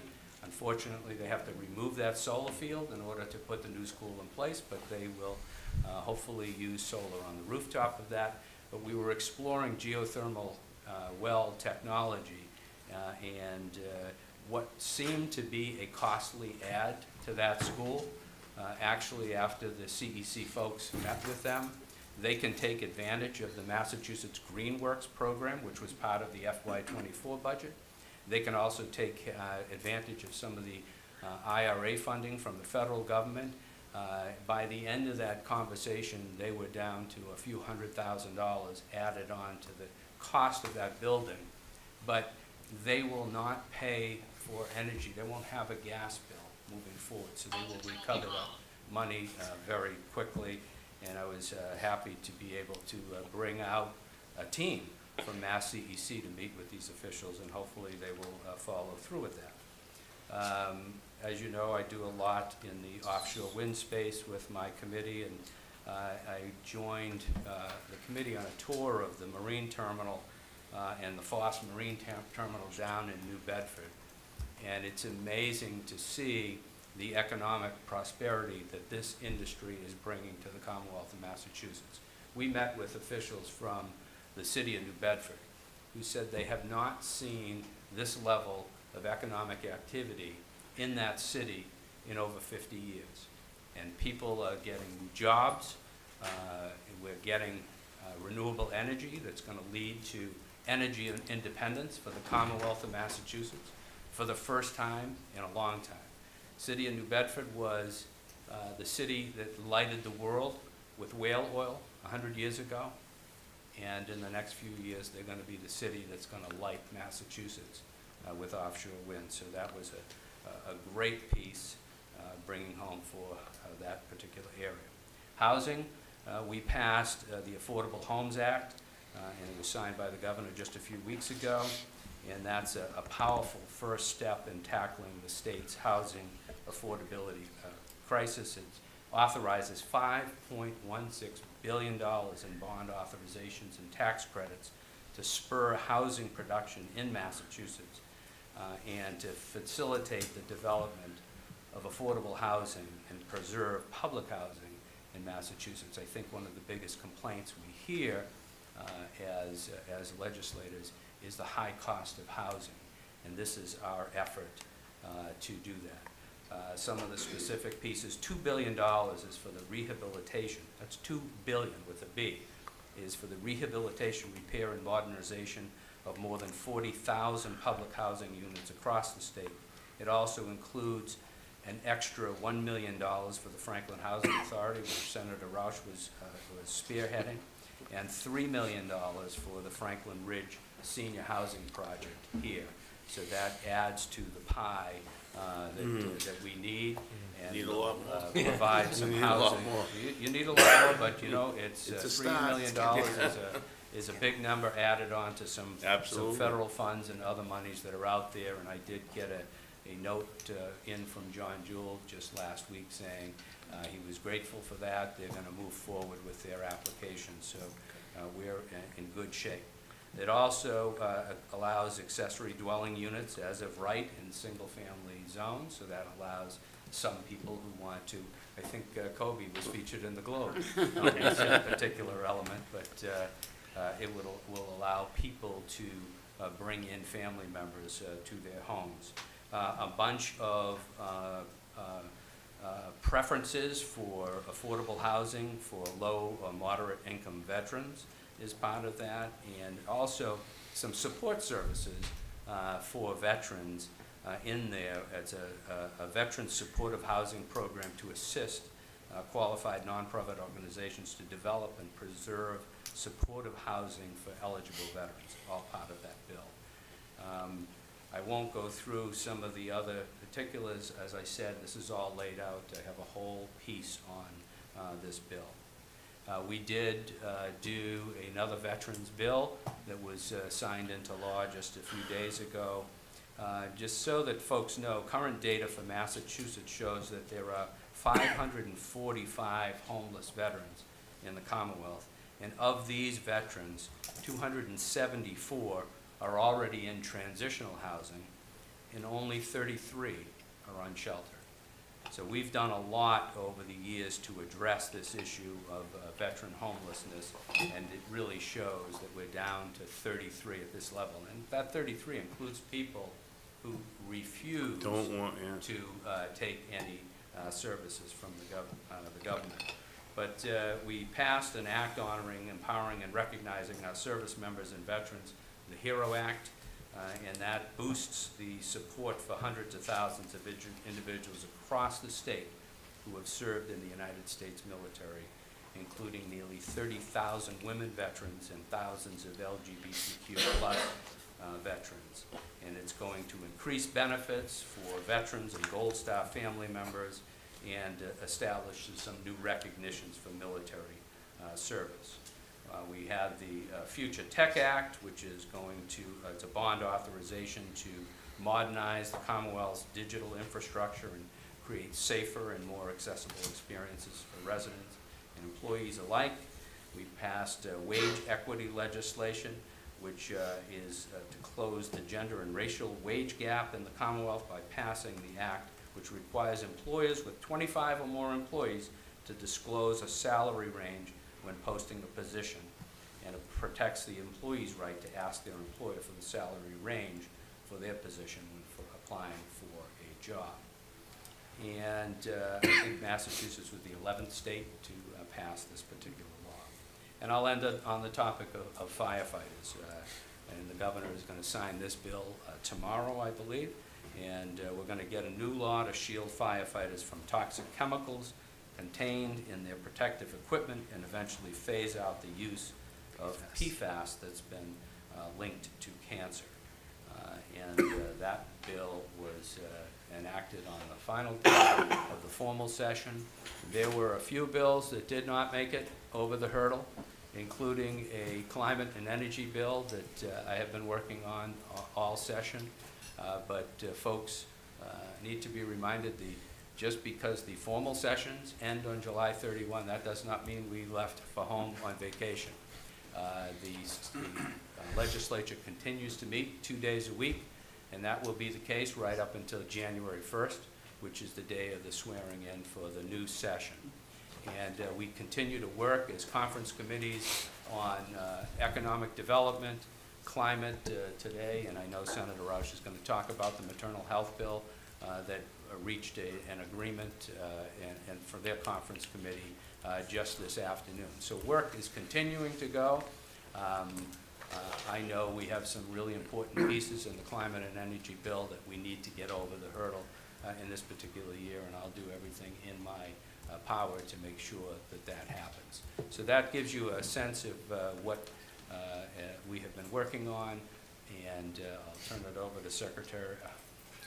Secretary. No, did you get a promotion? Not that I know of. Senator Roush, and both of us would be happy to entertain any questions after. Thank you so much, Mr. Chair. Great to see all of you. Great to be with you and to be back here. Always a pleasure, of course, to join my good friend, Representative Roy, Mr. Franklin, as we sometimes call him on the Hill. But just a quick background. I know many of you on the council already know this, but a quick background for those who are listening. I can hardly believe it, but I'm now rounding out my third term as your state senator, serving in the Senate, which is just wild to me that it's already been the better part of a decade. It goes really fast. Started when you were 2? Yeah, pretty much. I am currently serving as the Senate Chair of the Joint Committee on Environment and Natural Resources, the Chair of the Senate Committee on the Census, the Vice Chair on the Senate Committee on the Census, the Vice Chair on the Senate side for the Joint Committee on Children, Families, and Persons with Disabilities, and I also sit on 4 additional legislative committees, including the committees on education and revenue. So my responsibilities are vast. Just in the committee appointments, I also serve on the board of the Massachusetts Women's Caucus, Women Legislative Caucus. I serve on the board of the National Association of Jewish Legislators, and I also serve on our state's Hate Crimes Task Force. In addition, within my office and within our district, including many individuals from right here in Franklin, I have a small business advisory council. We meet a few times a year to inform my legislative work and also our budgetary work, and you'll hear a little bit more about that in a couple of minutes. And we also continue to develop our pretty robust youth outreach efforts, which have been really, really terrific. We have a fall virtual town hall that actually started during COVID. Right, one of the silver linings of COVID is that we know how to do things through Zoom, so that's nice.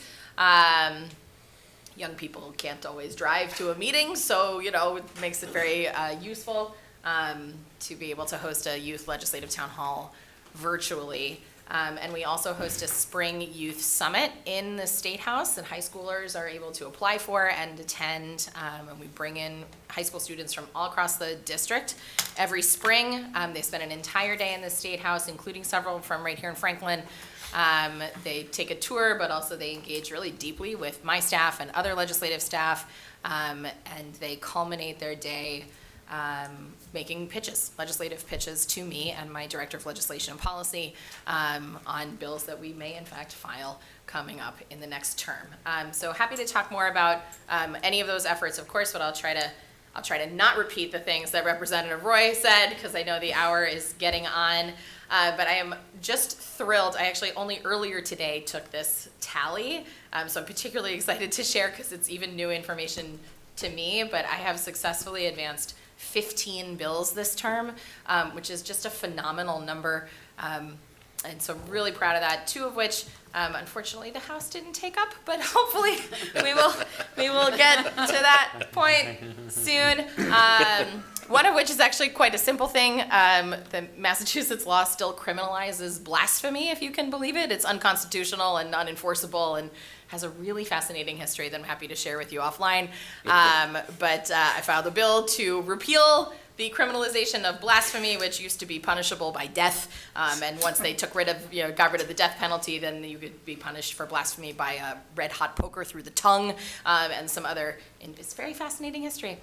The Senate did pass that bill as part of a bigger, comprehensive legislative package. But unfortunately, the House actually passed a similar bill, and they just kind of crossed in the process, so we didn't get that over the finish line this session. Another one that I remain deeply committed to that I know several of you are also focused on is the Comprehensive Plastics Reduction Act. This was passed in an overwhelming supermajority bipartisan vote in the Senate, 38-2. It is my lead legislation it is the most comprehensive, most expansive single-use plastics reduction legislation ever in the history of the Commonwealth.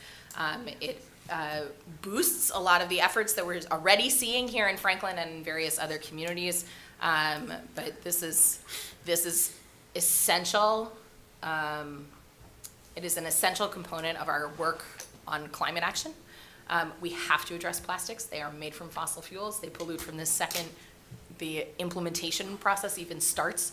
And they continue for hundreds and in some cases thousands of years, causing significant harm to our environment, our planet, and also to our personal health. We all, in fact, sitting here right now have micro and nanoplastics in our bodies, all of us, guaranteed. So we will continue to work to pass the Plastics Reduction Act, and as you heard Representative Roy say, it's not over until the end of the day on December 31st, so I suppose anything is still possible, but most likely we'll have to keep working on that Plastics Redux Act next session. I worked on that bill for 9 years. It continues to be an iterative process. There are 3 of my bills that are still in negotiation, having passed different versions in both the Senate and the House. 2 of them actually pertain to healthcare cost oversight and cost containment.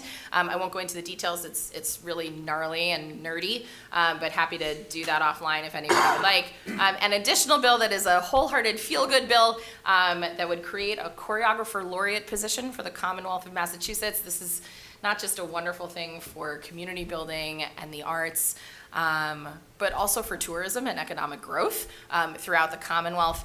So that is part of that economic development bill that Representative Roy mentioned during his remarks, that still has not yet come to an agreement between the two chambers, which I think I probably speak for both of us, where we can say that we really hope that does get to agreement. I certainly stand at the ready to go back in and take a vote on it. And then I have 10 additional bills that I filed that are either on their way to the governor's desk right now, or have already been signed into law. Some of which are sort of iterative and process or legislative fixes that we needed because successor organizations have been created and things like that. But also some of which creates student recovery housing for college students working through SUD, a diaper changing stations pilot program,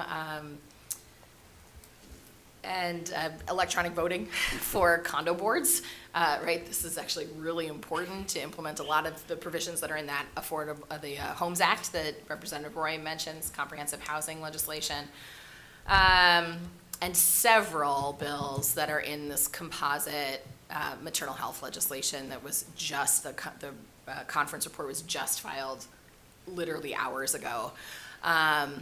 Which is incredible. It's a huge success. It's going to significantly improve access and in fact equity in a wide variety of maternal health care.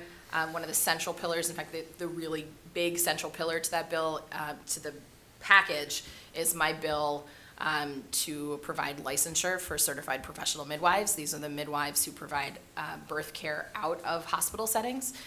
This is a massive thing. We are behind nearly every other state in the country in getting this finally done. The Senate actually previously passed that legislation, and now I'm thrilled to say that both chambers have passed it, and we're looking at enactment in the coming days.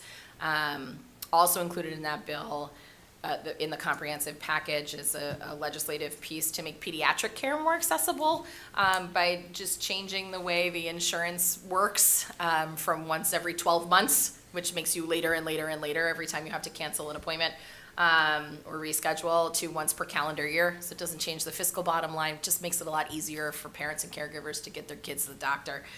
And also providing a number of pieces to support post-pregnancy mental health care. This is a huge deal, and it encompasses all of the various ways that pregnancies might come to an end, because we know from our own lived experiences and from the lived experiences of all of our constituents that not all pregnancies result in babies. And so we've got a lot of really good stuff in that bill that should be coming. It's going to come to the House floor for sure tomorrow, and I'm waiting to hear if we're going to take it up in the Senate as well. Let's see here. You heard about several of the bills that were passed and already signed into law by the governor, passed by both chambers. So I'll try not to mention the ones, or not to rehash the ones that Rep. Roy already covered. Just a bit of I think additional, maybe you said this, I'm sorry if I'm duplicating, but on the Affordable Homes Act, did you mention this $150 million about the decarbonization? No. This is great. So the bill, in addition, this is the largest investment authorization in housing in the history of the state. This is a really big deal. And in addition to all the pieces like ADUs and other things that Rep. Roy mentioned, the bill also invests $150 million to decarbonize public housing. Which is massive. So that in addition to the various pieces, including the $3 million for the senior housing here and $1 million. I'm just going to increase it as we sit here. $1 million for the housing authority. Yeah, terrific. Got it. It's out in the car. We also passed legislation called the Parentage Act. This law updates really outdated statutes and recognizes all the various kinds of families that we have here in the Commonwealth, the beauty of all the different families. That bill is in particular so essential to our LGBTQ plus community members and friends and neighbors. It does include a standalone bill that I had filed about birth certificates, which is a funky problem that previously, but I'm glad to say no longer exists in our state law, particularly an issue for single parents.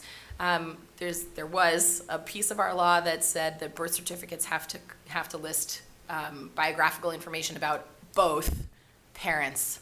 And so when you have a child brought into this world with a single parent by choice, our forms inherently told that child from the moment they were born that there was something missing from their lives because there was a blank line on this form. And we've now passed legislation and signed it into law to change that. And so you can have however many parents are actually involved in that particular child's life. That's how many parents go on the birth certificate form. Talked about the Veterans Bill, we talked about the Housing Bill, Future Tech, salary transparency, did pass a comprehensive gun violence prevention bill that does a variety of things, including really just bringing us into compliance with an agreement with federal law on point. So a lot of pieces on that, and we also strengthened the red flags law by adding some additional people like school administrators and licensed healthcare providers as potential petitioners. That bill that got over the finish line was supported by both the chiefs of police in our state and also gun violence prevention advocates. So a real team effort there. And you heard about the budget, a big whopper of a $58 billion budget in fiscal 25. Some of the other pieces included in the budget this cycle, this year, free community college, huge deal. Universal free school meals for K-12 continued going forward.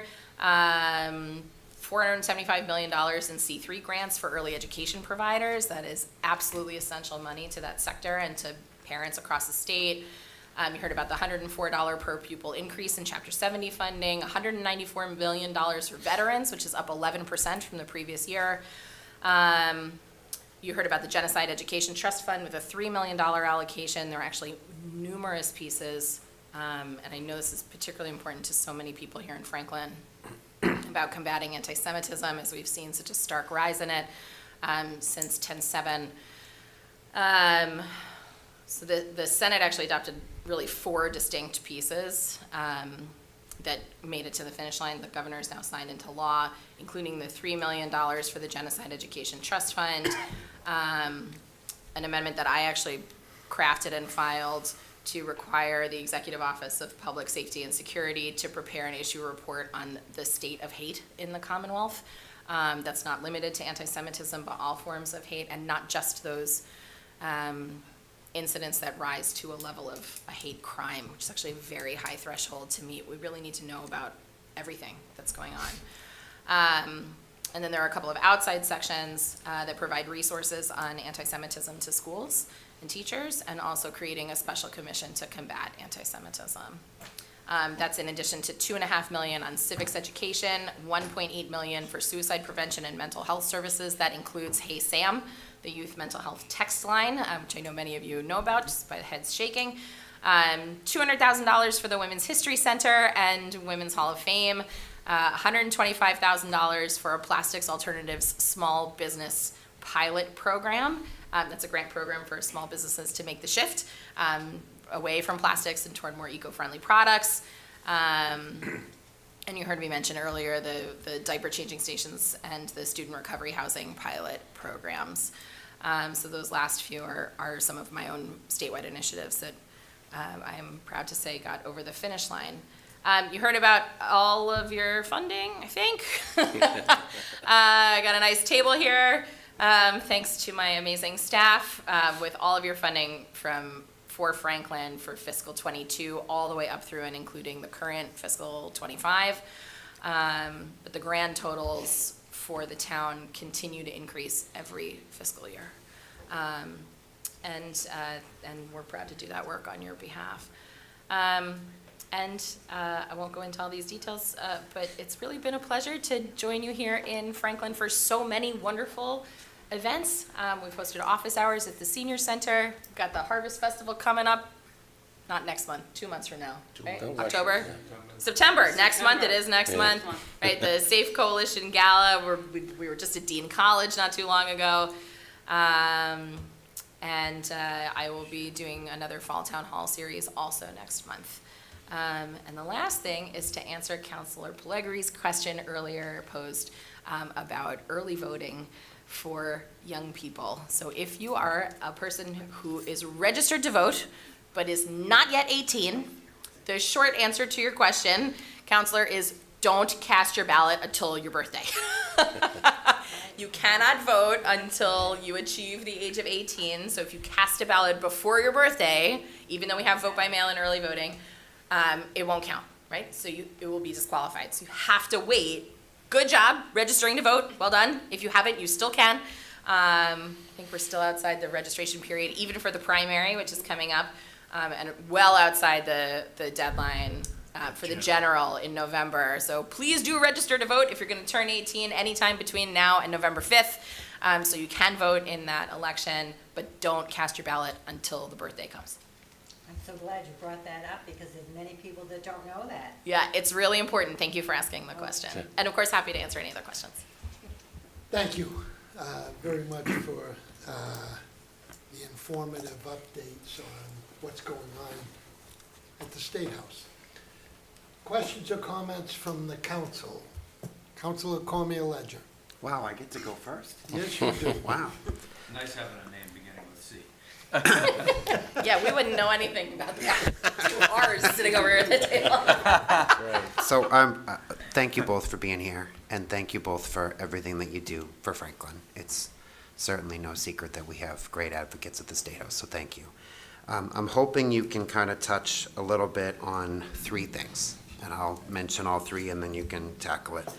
I happen to hear a lot from people looking for homes. You talked about money going into affordable housing, but we are still lacking in 40B deed restricted single-family homes. And I hear a lot in a lot of different circles that there's just no incentives for developers to do that. It's just too expensive. It's better for them to do apartment buildings. So I'm just wondering if any of that money maybe it is directed to that, or maybe it can be directed to that, but I happen to see a lot of people who would love that next step of getting out of renting, and they'd love to be able to get a house, but maybe making the leap with some of these housing prices right now just isn't possible. My second thing is, what can we do together with your help to increase state funding for infrastructure? Because we have a pretty gigantic list, as Jamie would be happy to share with you at any given time. Last I checked, it was somewhere around $150 million in climbing. Between sewers, water lines, sidewalks, and roads, we rely on state funds for a lot of those projects because we just don't have the money. Some of those systems are aging pretty quickly. And then lastly, if you could touch on Prop 2.5. The giant question that maybe everybody in the Commonwealth is asking. The law's been in effect since, I think, 1981. It doesn't keep up with inflation. It hurts many towns and cities in many, many ways. I'm wondering if there's any appetite on the Hill to readdress that, maybe so that cities and towns have a little bit more leeway to perhaps keep up with inflation costs instead of being limited with just 2.5%, because I'm sure you're seeing not just here, but across the Commonwealth communities that are really struggling to pay for education and other things within the confines of 2.5%. So those are my three questions. Thank you. Well, let me give you my take on them. First, on the single-family homes, in trying to encourage more opportunities for people. That is the focus. $5 billion in that housing bill. The MBTA Communities Act that we talked about earlier was to encourage zoning for multifamily in areas within a half a mile of an MBTA structure. Doesn't require any building whatsoever. That's up to the landowner. The piece about accessory dwelling units is a way to help people stay in their communities in a smaller location that's more cost effective. And those are some of the things that are in that particular housing bill. Whether we can increase state funding for infrastructure, you know, we're giving close to $30 million for education, and it's close to $10 million for roads. That's a solid commitment from the Commonwealth. This may come as a surprise to you, but a lot of people don't like to raise taxes. They don't like to vote for tax increases. So, you know, your source of revenue is basically taxes. There's not much appetites. I think you folks experienced that in attempting to do it here in the community. But the other ways that we can increase revenues is to increase economic development. And some of the measures, you know, I talked earlier about what the offshore wind industry is doing for the Commonwealth of Massachusetts. How many of you knew that Franklin Sheet Metal was providing some of the metal for the offshore wind industry? They are. And that, you know, having these businesses flourish and having more employees and having more employees who are paying income taxes and businesses that are paying taxes, that's one way to increase revenue. So as we see economic activity flourish, that hopefully will increase the pot of revenue. And I'll finally touch upon the millionaire's tax that was voted in by the voters of the Commonwealth. The revenues that came in for that were $2.2 billion. We were anticipating $1 billion. So the money is dedicated to education and transportation. Transportation infrastructure is something that is benefiting from that increased revenue. So you'll see some increases, but you know, maybe not enough to cover everything that you want to do. And finally, on Proposition 2.5, I don't see an appetite to make changes to that law.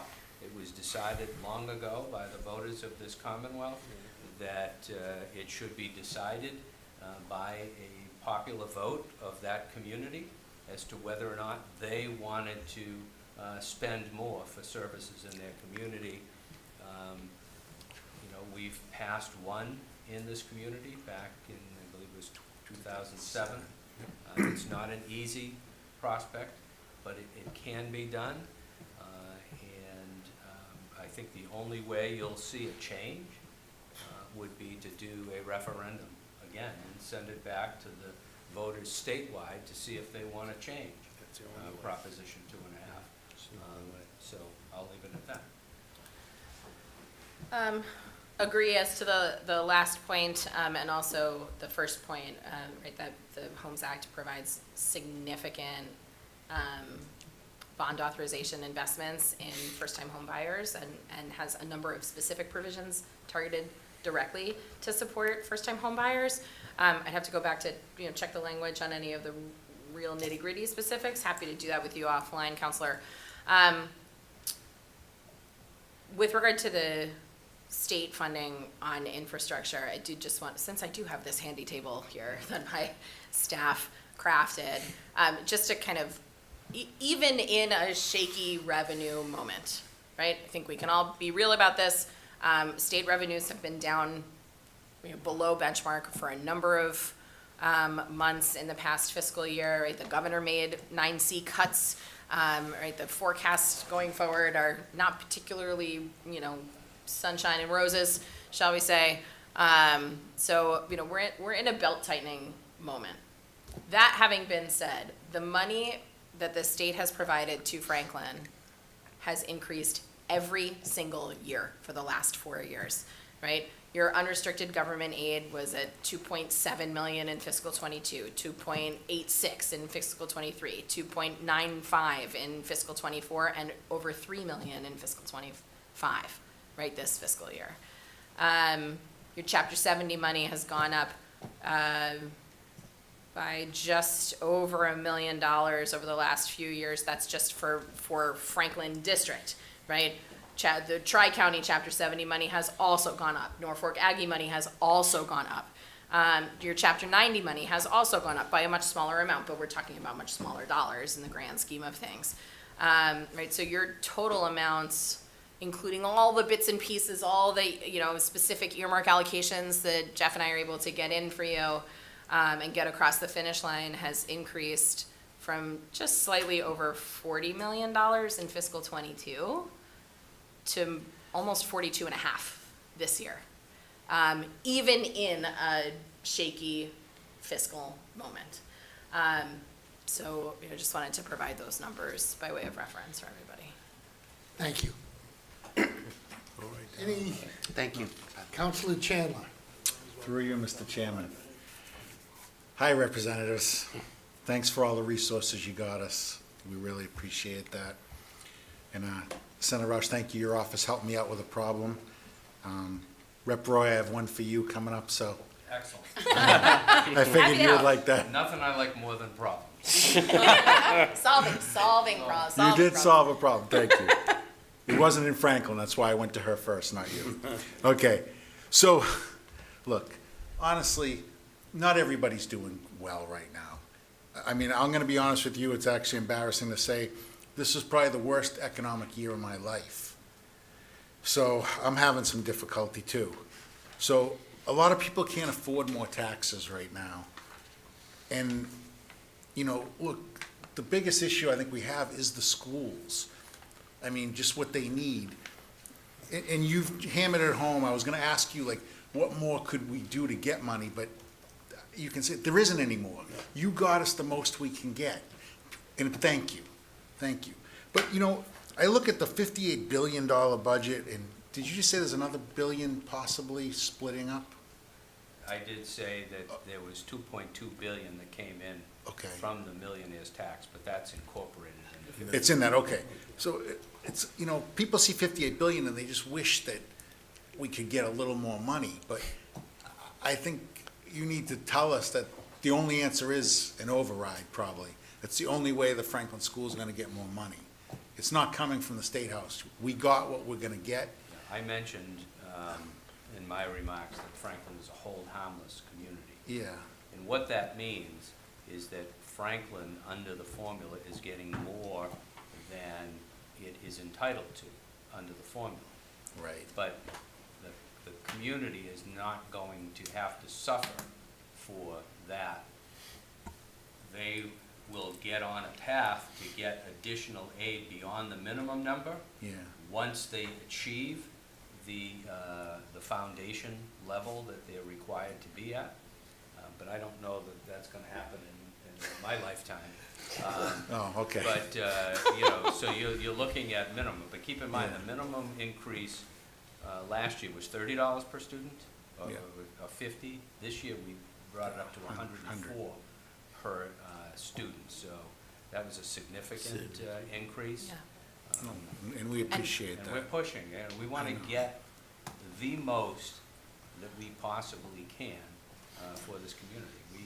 We fight hard, but when I try to talk about the education aid, I'm reminded repeatedly, hey, you guys are already getting more than you should be. And Right. I just want to piggyback on that and say, a big part of the reason that we were able to allocate $104 in per pupil state aid is because of the Fair Share Amendment, right? Because of that $2.2 billion that came in, that we otherwise we just wouldn't have it, period. And that makes a huge difference. That is making a difference in your bottom line as the, fiscal management body for this town. And in people's, bottom lines in their households. I agree with Rep Roy. I don't think we're gonna see a Prop 2.5 change anytime soon, maybe my lifetime also. But, the cost of education, that's just, it's killing town budgets all throughout my Yeah. district, not just here in Franklin. Everywhere. Everywhere, I know. And a huge part of that, I think it's really important to say, is the 14% increase in costs for out-of-district special education placements that our former governor put into place with the stroke of a pen on his way out the door, right? He just did it. And then we had to figure out how to clean up that mess that he left us with, right? That's what happened, right? That is what happened. And that 14% increase, you know, in particular because of the way money does or doesn't follow a student who has an out-of-district special education placement, has really wreaked havoc on a number of municipal budgets. I get it. Jeff gets it. We know that all of you get it. Our friends on the school committee, they get it too, right? Like, we get it. We hear you. You know, is there a way to raise more money? I don't personally want to raise taxes on people who are, you know, trying to make ends meet at home. But I think there's a couple of interesting proposals out there to have multinational, multi-billion-dollar corporations pay like a little bit more, right? The corporate minimum tax in Massachusetts is $456 per year. How many people paid more than $456 per year in your taxes? Right? I mean, I think if we took a survey, it would be every single hand in this room, right? If you paid more than $500, you're paying more than 85% of the businesses in this state, including the ones that are making tens of billions of dollars of profit every single year and taking advantage of a variety of offshore tax havens that I have legislation pending to close, right? If we were able to close that, we'd have another, by all, you know, estimates, between $400 and $500 million in revenue in our state every year. So we could put that towards, right? All right, in close. One other point I think you should consider when you're looking at the 58 billion, Yeah, approximately 60% of that is health and human services. That's right. Yes. yes, I didn't, yeah. It's the biggest secretariat in the state and also the most, not only because of the employment, the state employees, but also because of the cost of ensuring that people have access to healthcare. Yep. All right, in closing, just, I appreciate all the money you got us. People need to know there's not a big bucket coming and people that can't afford more taxes, it's just gonna be a big issue. Thank you. Thank you, Councilor Chandler. Councilor Pellegrini? Thank you, Mr. Chairman, through you. Just to thank you for coming this evening. My head is always filled when I have the opportunity to listen to you and have all of this explained. Do I grasp it all? You know, and I'll go home tonight and I'll be thinking of all kinds of questions that I probably should have asked. But one is the 29, almost 30 million that's going to the education. You probably don't know how much Franklin is getting right now. That is the number for That is Franklin. the amount. $29,717,993. That is the Chapter 70 allocation to Franklin District Schools for fiscal '25. Okay. That's Now That's not including Tri-County and Norfolk Aggie. Those are separate allocations. Just separate for the Franklin School. Right. Okay. And also separate from charter school reimbursements and other things. So is that helping their bottom line, I would assume, for money that they have now to spend on the students? Well, it's been part of the budget Yeah. for the schools since 1994, when Yeah. we did ed reform. And it grew. Franklin happened to be the fastest growing community in the Yes. Commonwealth of Massachusetts in the 90s. So you saw these increases of up to $3 million a year in Chapter 78. But it did level off once the community enrollment reached its pinnacle, and it has since dropped by, I want to say, 1,200 to 1,400 students since the days when I was on the school committee. But even though you've had a drop in enrollment, the Chapter 70 money has continued to increase. And, it's for the bottom line of the schools, but you know, as you well know, it's never enough because the expenses are extraordinary to educate a child in 2024. Okay. Well, I don't have any specific questions right now, but again, to say thank you for coming and giving us a lesson I think we can all use that. Thank you. Thank you, Councilor Pellegrini. Councilor DeLarco. I got nothing. No.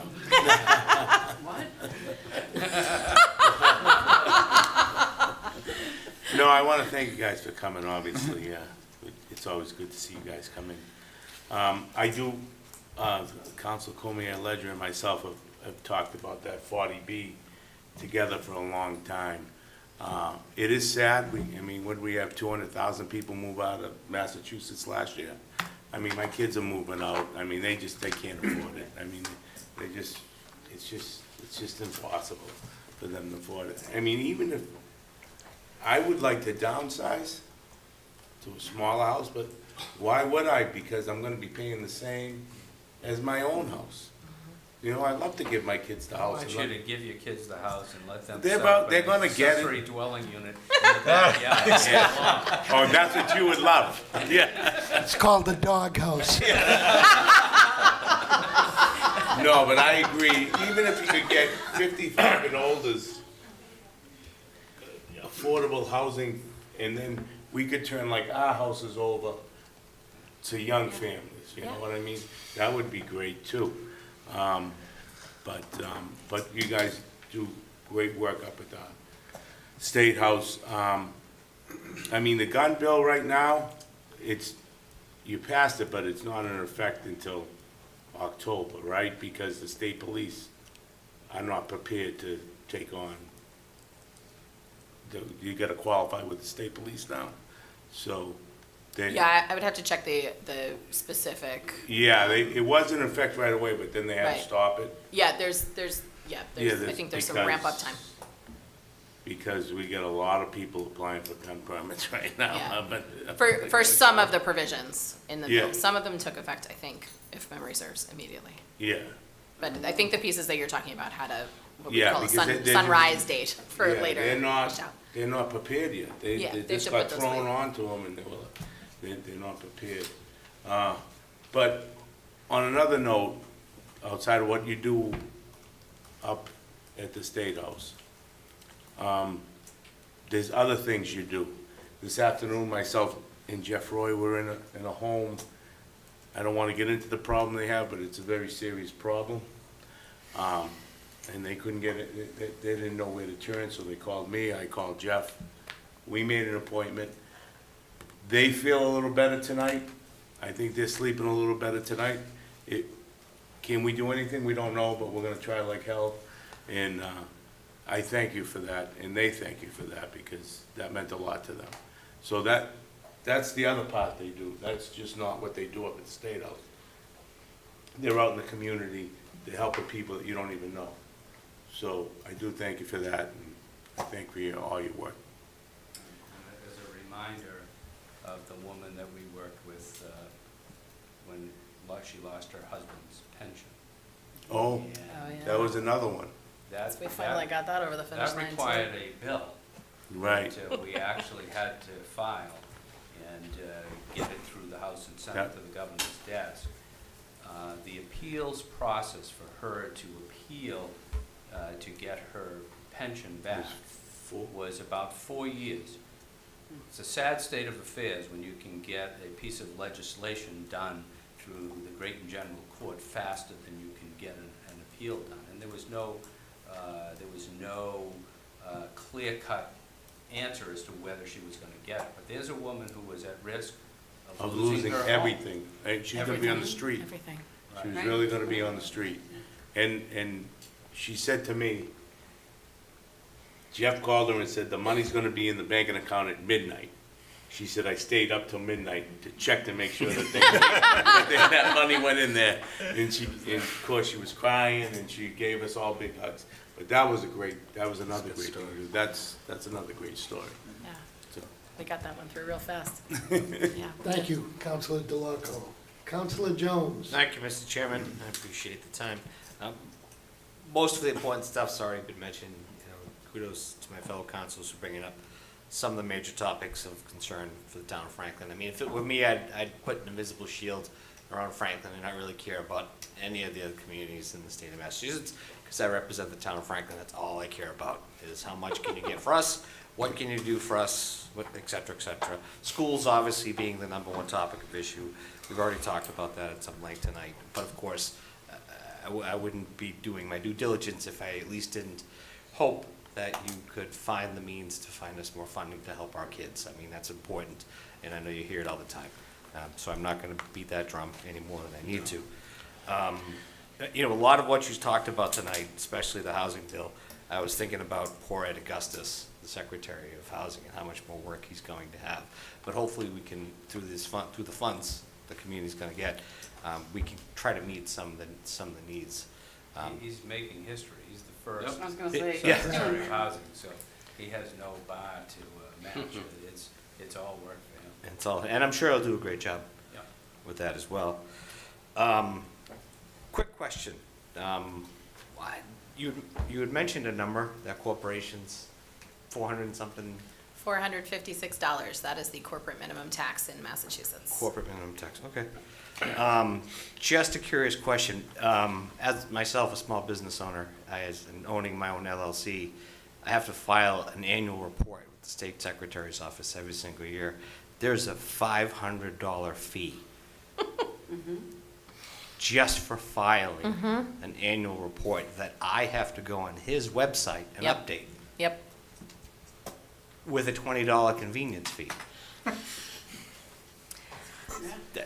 How many corporations are there in the state of Massachusetts? Yeah, I don't know, but Times that's a good question. $520. I think there are a number of, well, I haven't, Counselor Jones, I haven't actually heard your question yet, but if you're asking for comment on that particular problem, I'm happy to provide it. Well, it's just if I don't know exactly how many corporations are in the state of Massachusetts, but that alone is millions of dollars worth of fee funds that I'm just curious to go, where does that money go? Yeah, that's a good question. I would have to look at the records. All of that money goes through the secretary's office, as I'm sure you know, because you file and several other people here are small business owners, filing the same paperwork, same fee, same service fee. I think there is a wealth of opportunity to make significant improvements to a variety of the divisions and subdivisions within the auspices of the Secretary of the Commonwealth. Most of them, actually. They are largely outdated and antiquated. It even includes the back end of our voting systems, voting registration and elections operation systems that any town, you could bring up our town clerk again, she could tell you all about it. You know, things that need just drastic modernization. And, you know, and that's, you're right, you are right. There's a big disconnect there. I'm going to give you a little tip. If you change from an LLC to a professional corporation, your filing fee would be $125. So I would just save you $375. From an LLC to what? A PC. Still pay Nice more job. on your fee than the Then all the corporate corporations taxes do. Work for But that just shows you really, you know, I mean, look, there's plenty of discussion that we could have about, you know, the operations within the corporations division and the secretary's office and the mess of the lobbying loopholes and the lobbying registration and filing problems. And there's a lot of that needs to be updated and fixed. It's not like the, you know, big exciting topic that you hear about every day, but there's plenty of opportunity for growth and development there.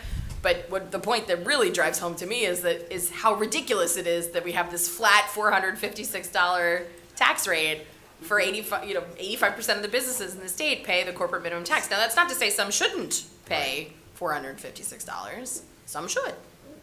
But, you know, maybe a sliding scale would make more sense.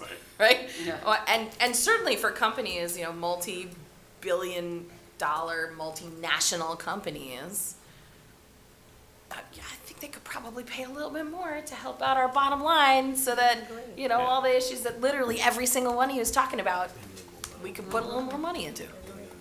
Absolutely. And my last topic, my third point, is really just, and I know it's been stated already, is just to kind of keep beating the drum on funding for Franklin Ridge. I mean, we'd love to break ground on that project as soon as we can. I think by the time we break ground, I'll probably be needing the senior living myself. But hopefully we can move forward. Thank you for the funding. I thought you colored that here. Well, Just say yes, Counselor. It didn't look like this 15 years ago, that's for sure. But just to highlight a few points that my fellow councilors already said, thank you so much for all the hard work that you both put in at the State House. I am kind of sad that a few things didn't get passed. You know, my union in particular was particularly sad about the whole PLA thing, kind of not making it through with the economic development bill and other things like that. And I know there's a lot, because I was actually watching some of the sessions, and everyone trying to get a lot of bills passed through. So thank you for your hard work. I look forward to next time around. Thank you. Thank you, Councilor Jones. Councilor Hamblin. Thank you, Mr. Chairman. Through the chair, to both of you, thank you so much for all the work you do for Franklin. It's pretty amazing when everyone always is saying this year, like, nothing gets done, but things did get done, and I think people should remember that. And all of the money that you get for the town and the people that are less fortunate who need help is just amazing, but you do it for other communities as well. So, and I hope they're as happy about what you do for them as we are for what you do for us. I wanted to just root you on to keep working on the climate change bill. I know you will, Jeff, and the economic development bill is really important. And I have a question about, I have like these lists of things that I wrote down while you were both speaking. So on the affordable housing bill, is there any incentives in there for accessible housing for people with different abilities? And keep working on the reduction of single-use plastics. I did write down encourage the study of other materials like plant-based plastics, but you did mention that there was another, that you were working on something else about that. Yesterday, Governor Healy was on the news about her electric trains.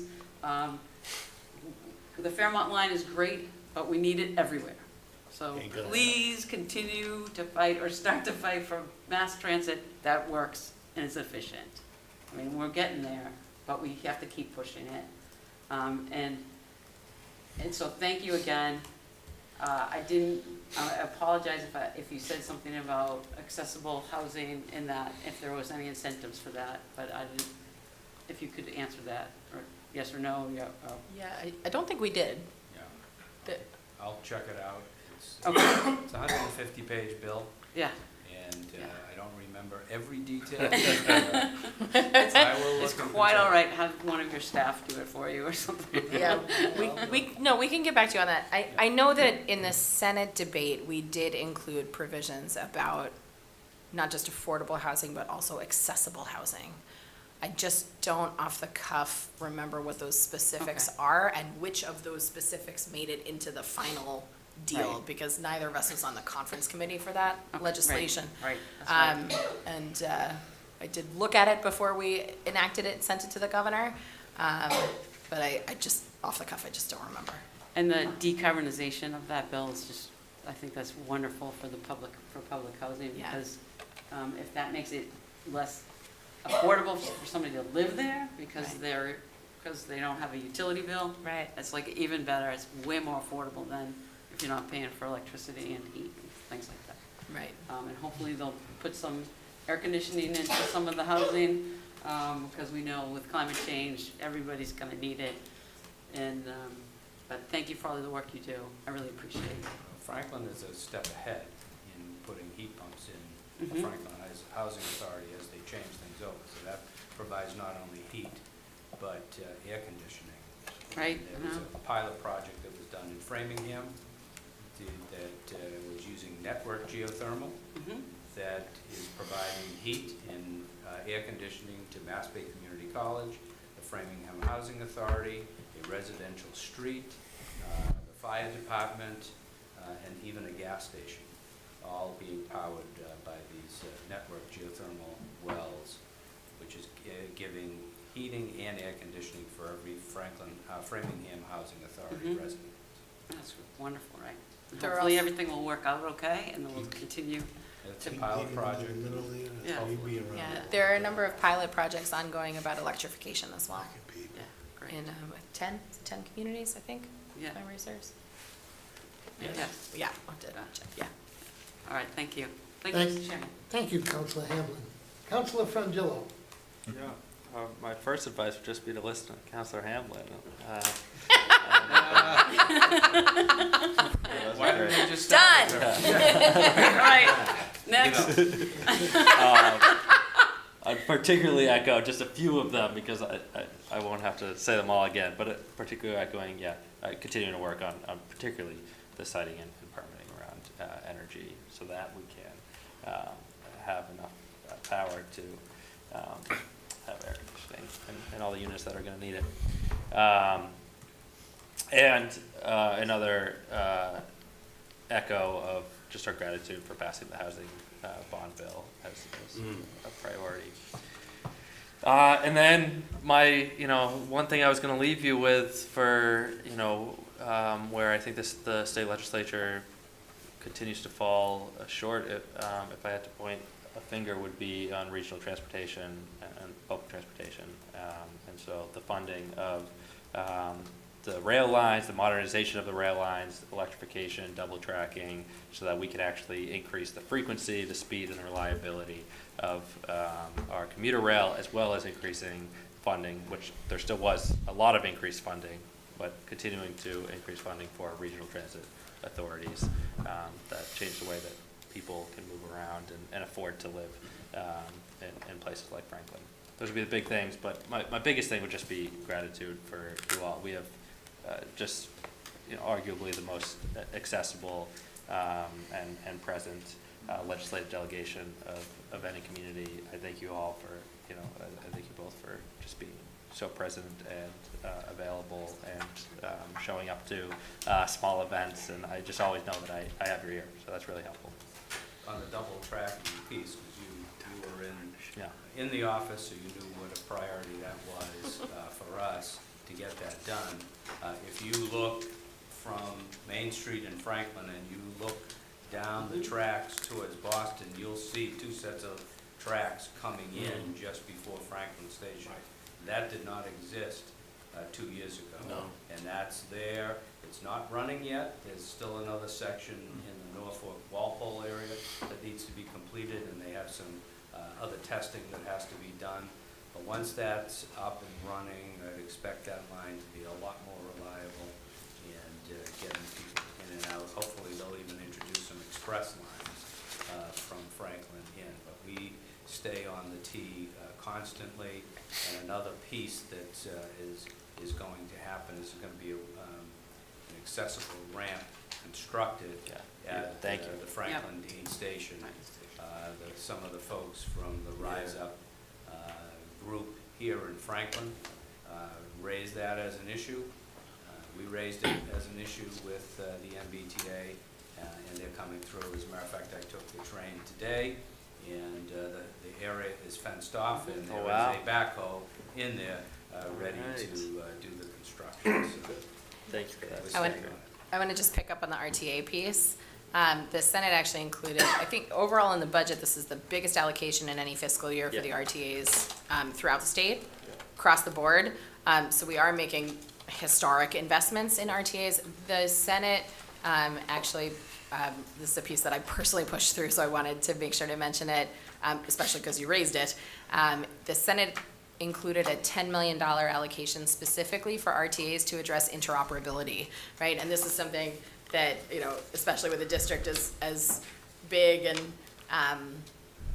geographically interesting as mine, you can get to sort of a certain point on a single RTA and then you can't get to the next one because they don't talk to each other, right? There's no overlap.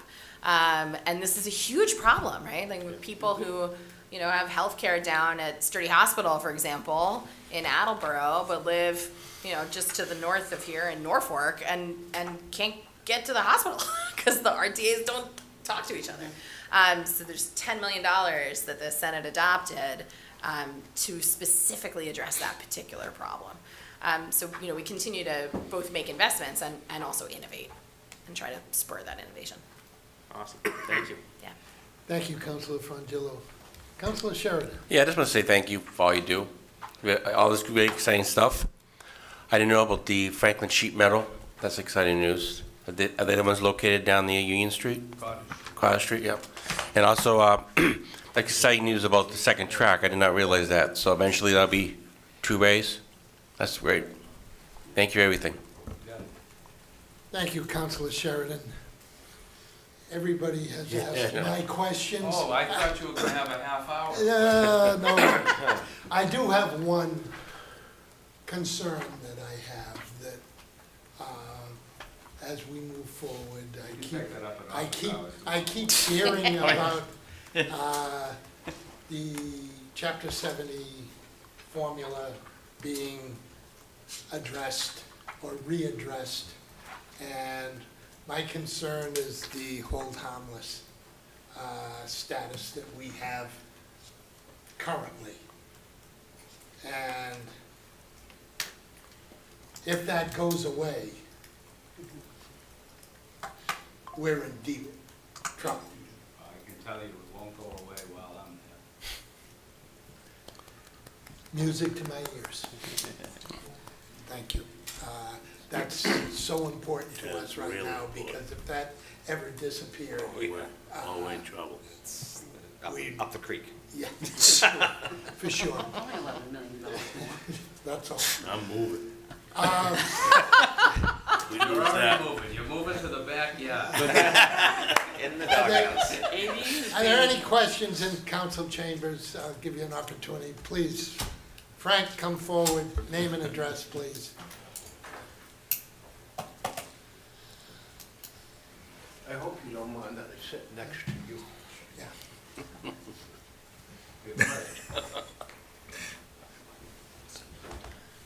Frank Edward Falvey, 920 Pond Street, Franklin, Mass. 02038. You know, now an individual gets to ask you individual questions. And my concern is sales tax on clothing is over $175 you pay a sales tax.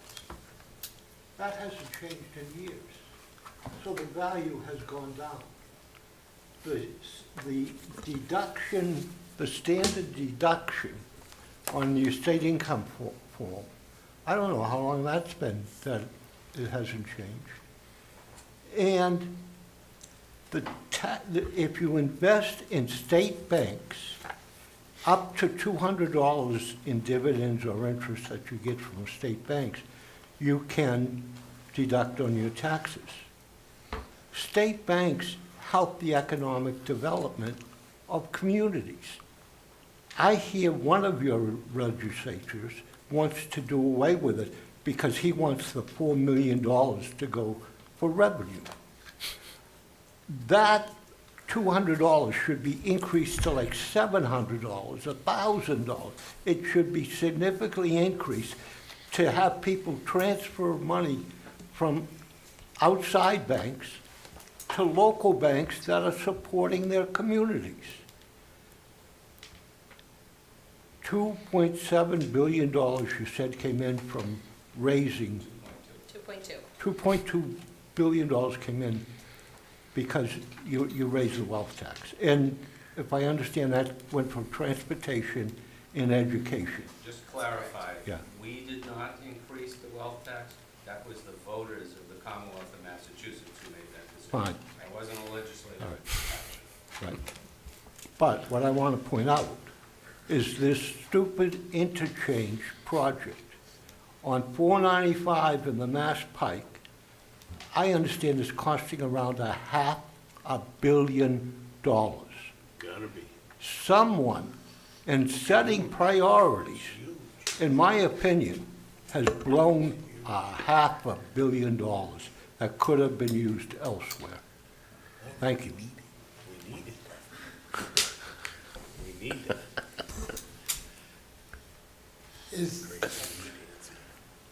Jane, name and address, please.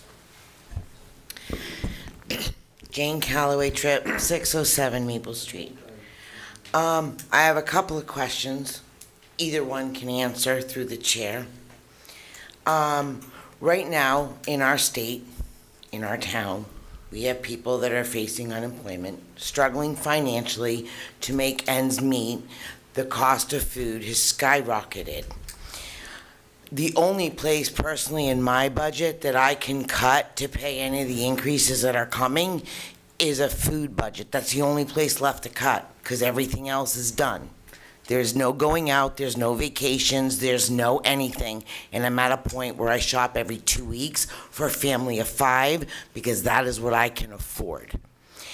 Now, going to what I wanted to say, we have in this state, for a family of 4, if you qualify for SNAP benefits based on your gross income, which is not the income you actually live on, the maximum amount a family of 4 can get is $973 a month. That does not mean they'll get that. That's the maximum they might get.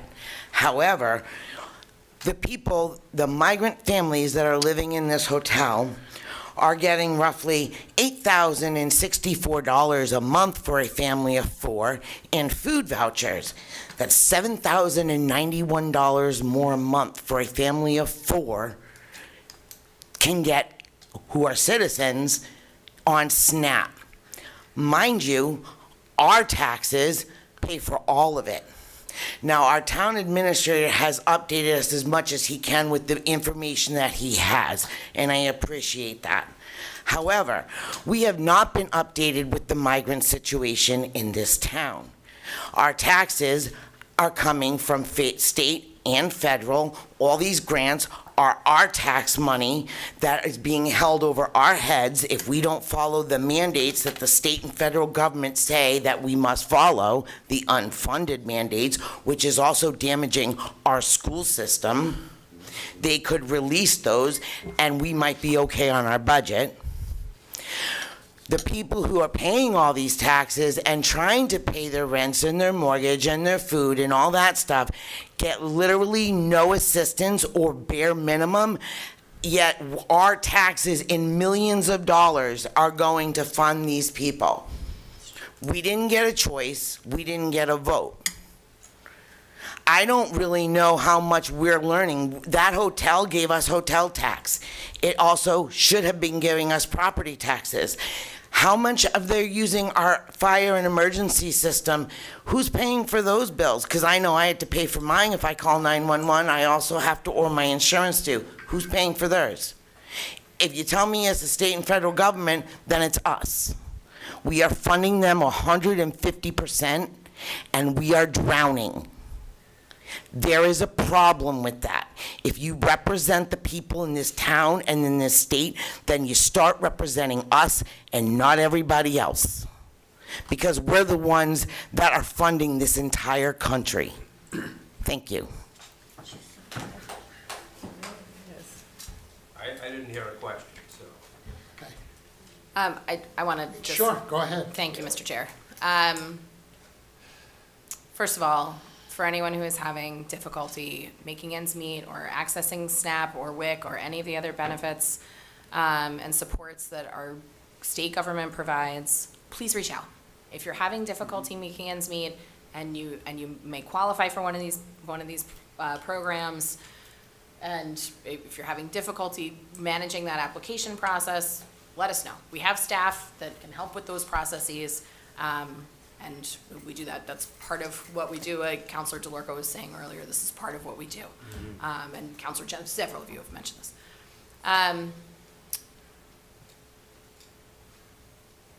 I've been dealing with a variety of questions about the emergency access housing program.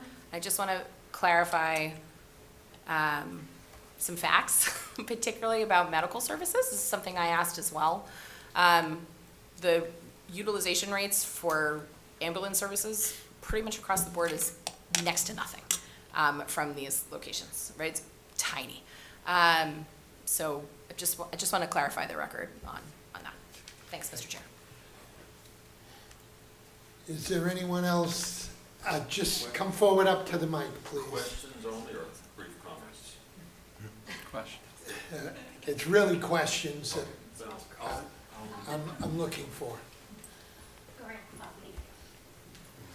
Name and address, please. Hi, I'm Dasha Videra, 35 Marvin Ave.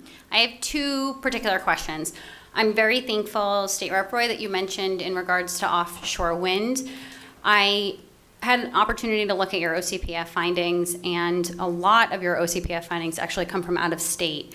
And 60,000 of those in probably the course of maybe 2 years, majority of those in 23, are actually from climate initiative companies.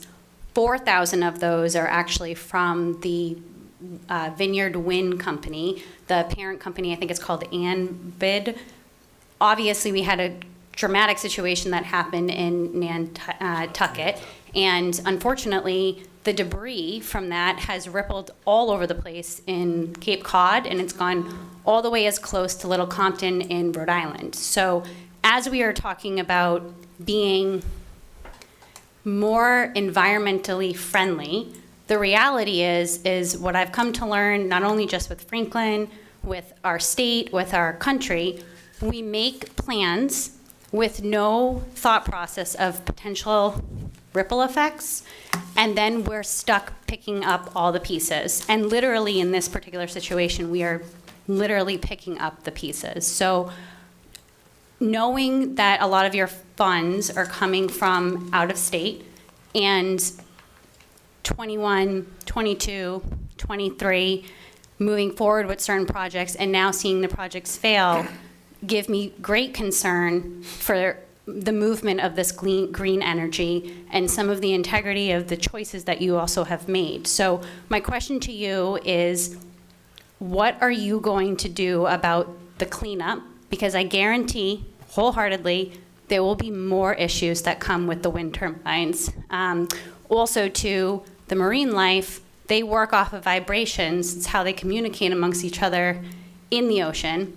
And we're seeing large whales show up upshore, which I guarantee have a lot to do with the vibration that comes off of these wind turbines in the ocean that have dramatic effects. So again, my question is, what are you going to do about cleaning up that mess, and what could the impact be to our wildlife that might be unfixable?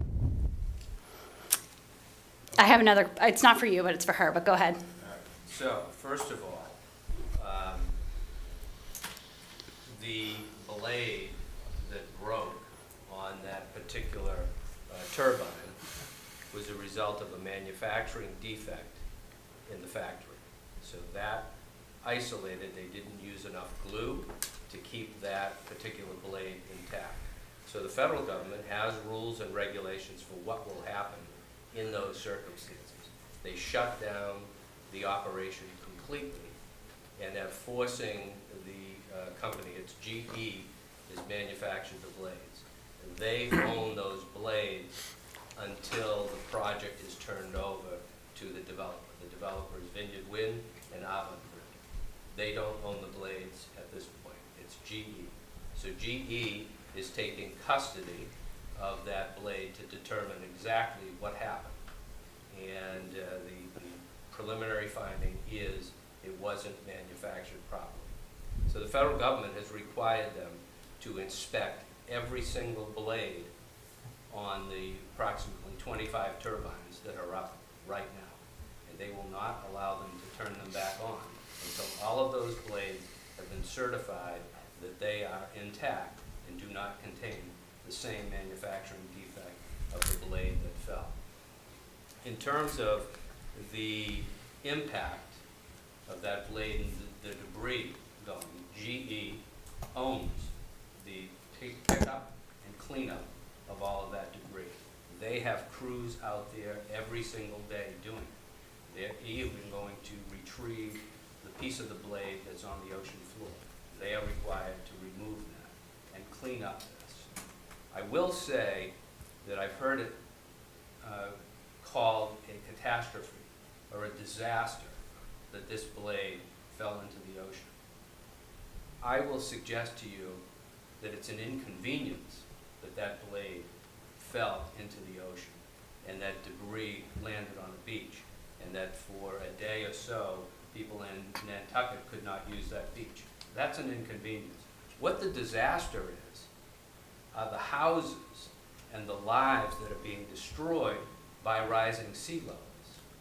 And just about 2 weeks ago, a home and beachfront property in Nantucket sold for $200,000.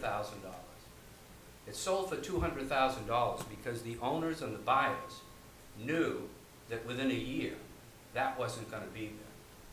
That's a disaster. That's a catastrophe. And this movement towards renewable energy is to prevent those types of disasters. With any project, you're going to have glitches along the way, and that blade is a glitch. But Europe has been using offshore wind for over 30 years with great success. The country of England is getting more than 60% of its power from offshore wind. We need to transition away from fossil fuels that have created the climate crisis that we're in today. And those are the disasters that we're trying to prevent. I feel terrible that a blade fell into the ocean, but I don't view it as a disaster, and I do not view it as a reason to stop moving in this particular direction, because Massachusetts waters have the most robust wind in the entire contiguous United States. Currently, we import natural gas from other states, mostly from Pennsylvania. We have to rely on the transport of that energy through pipelines. And we are subject to international affairs if something goes wrong and we can't get that natural gas or the natural gas spikes. Offshore wind offers us an opportunity to have energy independence and not have to rely on imports from other states. We're going to produce our own energy. When all of these wind farms are up and running, we'll have enough power for every home and business in the Commonwealth of Massachusetts. That's an amazing goal to have, and that is also revitalizing communities. Tomorrow, we are going to be holding a press event in Salem that's going to transform the port of Salem and transform that community. Right now, that port in Salem was the home of one of the last coal-fired plants in Massachusetts. That coal-fired plant would deposit soot and chemicals into the air that made homes dirty, filled lungs, was killing people. That coal-fired plant is gone. It was replaced by a natural gas plant, which has a lifespan of 50 years. That plant will be decommissioned in 2050, just as this transition to offshore wind will have kicked into place. So it is such a promise for the Commonwealth of Massachusetts. And the fact that companies are making donations to me, they see me as someone who understands the issues, and they want to see me stay in Massachusetts because of the vision that we have to transform our energy production in this Commonwealth and to defeat the climate crisis, which is here. It's real. It is killing people. And we cannot turn over a society to the next generation. I have children. I hope to have grandchildren someday. And it's my responsibility as a legislator and a leader in the climate crisis to turn over a world where they can breathe freely, where they can go out of their houses without burning, without getting their feet burned from pavement temperatures that can reach 120 degrees. We need this. And I'm committed to this. And I will continue down this path because I think it is an amazing opportunity for the Commonwealth of Massachusetts. Can you guarantee that these offshore winds have no impact to marine biolife? I'm glad you brought that up. The federal government actually did a study which debunked the myth that it was destroying marine Was that life. just one study? No, there are multiple studies because the same studies were required when Europe and England were doing offshore wind. We require, as part of the offshore wind package, that there be environmental studies frequently, that there be working groups to study the environmental impacts of these and to take steps to eliminate or prohibit any disturbance of marine life. I want you to keep in mind that these turbines are a nautical mile away from one another, and they're 20 miles out in the middle of the ocean, and the impact on marine life has been minimal. I would actually say it encourages some marine life because they built coral reefs around the structures in the bottom of the ocean, so it has actually brought more life. If you'd like to see that study, I would very much so like to see the studies. give me your email address. And I'll get it. Absolutely. More than happy. Usually when I email you, you don't get back to me, so I look forward to emailing you. Senator Becker Rausch, I have a question directly for you. Regarding the Parental Equality Act, I think it was H.4750, you specifically had mentioned regarding the birth certificates. Wonderful that you're able to support single women and be mindful of them. I think that bill had wonderful, beautiful things wrapped into it. However, in the justification of equality, you also managed to remove mother and father from the terminology. Can you please speak to that?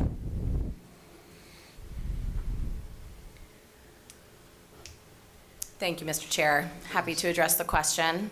That's not true that the words mother and father have been erased. As far as I know, my kids are still calling me mommy. Right, they are, but I'm talking about the birth certificate specific level that you implemented that changed the words instead of saying mother and father. I think it now says parent something and parent one or parent two. Thank you, Mr. Okay, Chair. Give her a chance to answer the question. Parents go by all sorts of names. We don't actually need to specify in statutory law whether a particular parent is a mother or a father. Maybe you have two moms. Maybe you have two dads. Maybe you have only one parent and that parent doesn't go by mom or dad. There are all sorts of different names that people use now. And who am I to say as a lawmaker what those names should be? Those names are, and those special words that we use between parents and kids. That's up to each family, I think, to determine. And parent is the easiest word that doesn't dictate any of those special terms that we use for each other.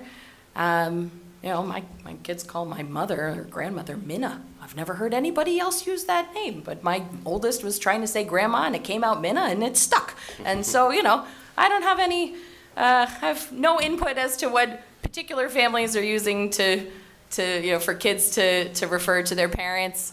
Just want to make sure the forms actually reflect and uplift all the different families we have in the state. Thanks, Mr. Chair. So just to re-ask the question, on the way that the bill is written, does it say on birth certificates now mother or father if that was the parent's choice? That'll be up to the Department of Public Health to implement. Thank you. Ken, name and address, please. Ken Ojuku, 73 South Street in Franklin, of course, Franklin. So a couple of things. First, I just wanted to say, thank you. Appreciate all of the work that you've done and all of the detail you've provided in terms of just the support that you've been helping to bring to this community. So that's the first part. Second part, I just wanted to follow up on a question that Chairman Mercer had, so through you, if you would. He asked about the risk of losing the Chapter 7, the hold harmless funding, right? And you, as you said, Mr. Roy, while you're around, it's never going to go away.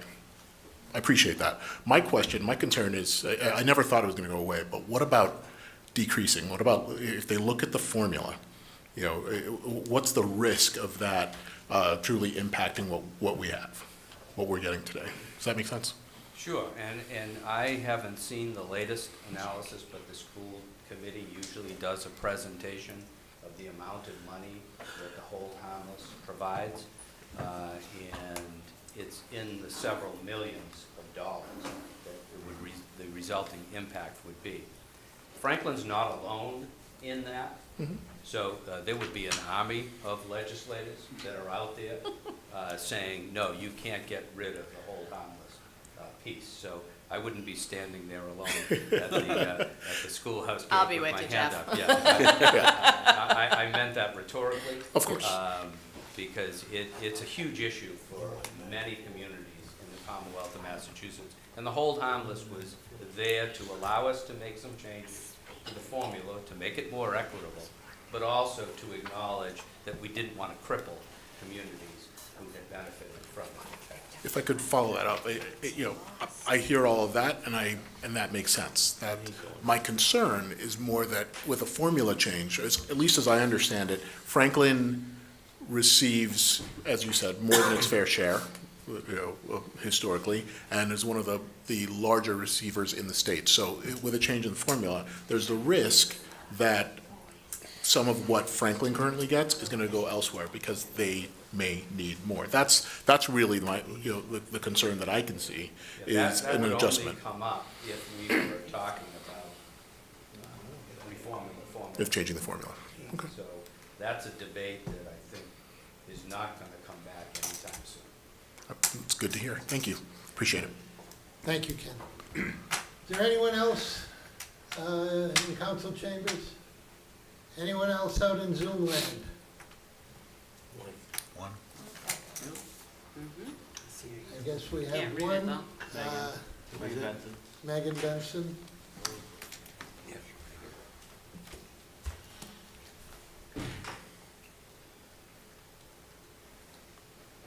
Hi, good evening. Yeah, we can hear you, Megan. Megan. Great. Thank you. Megan Benson, 19 Winthrop Drive.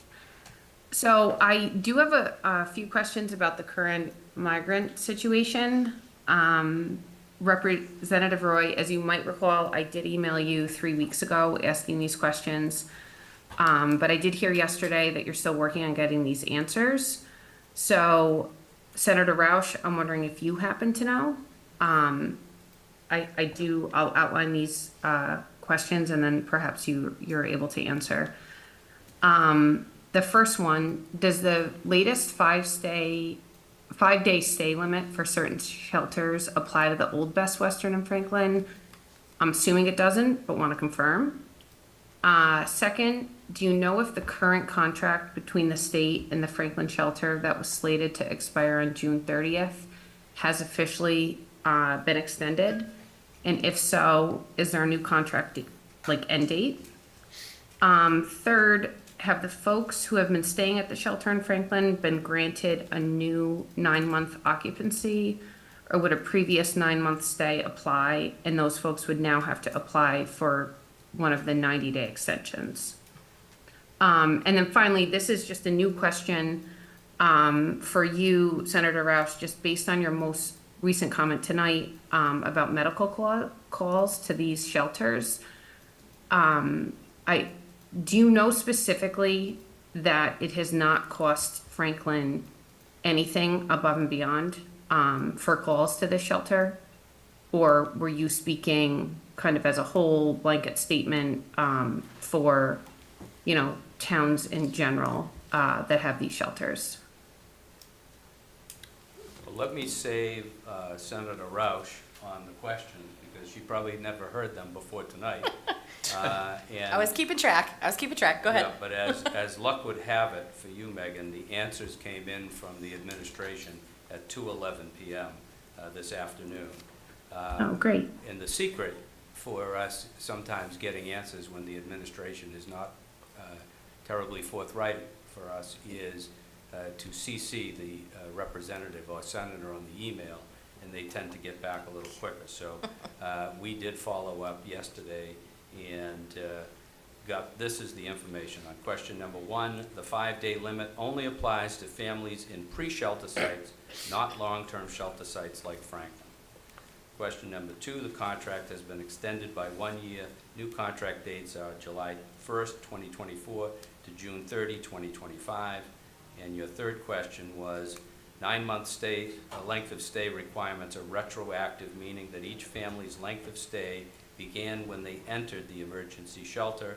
Families are notified 90 days prior to their 9-month limit and have the opportunity to apply for an extension up to a 15-month total stay, per the statutory language, only 150 families can be noticed each month.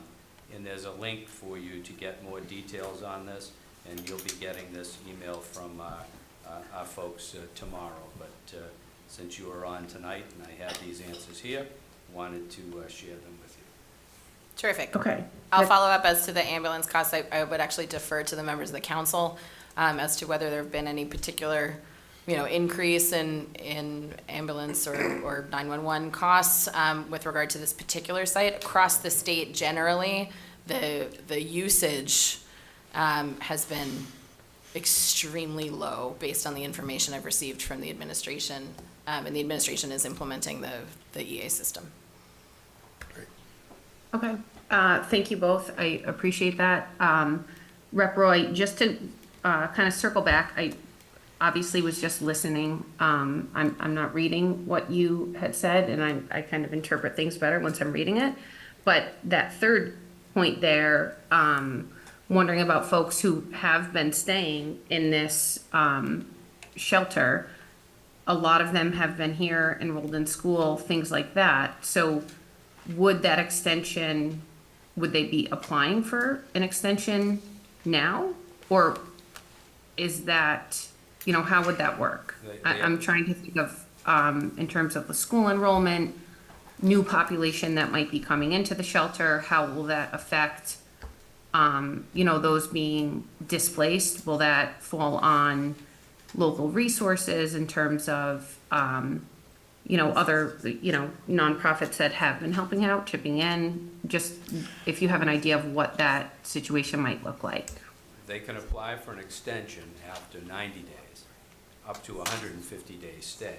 And their stay began, it's retroactive to when they first moved in there. So some of them could be subject to getting out right now, because the center's been open since, I believe, August of 2023.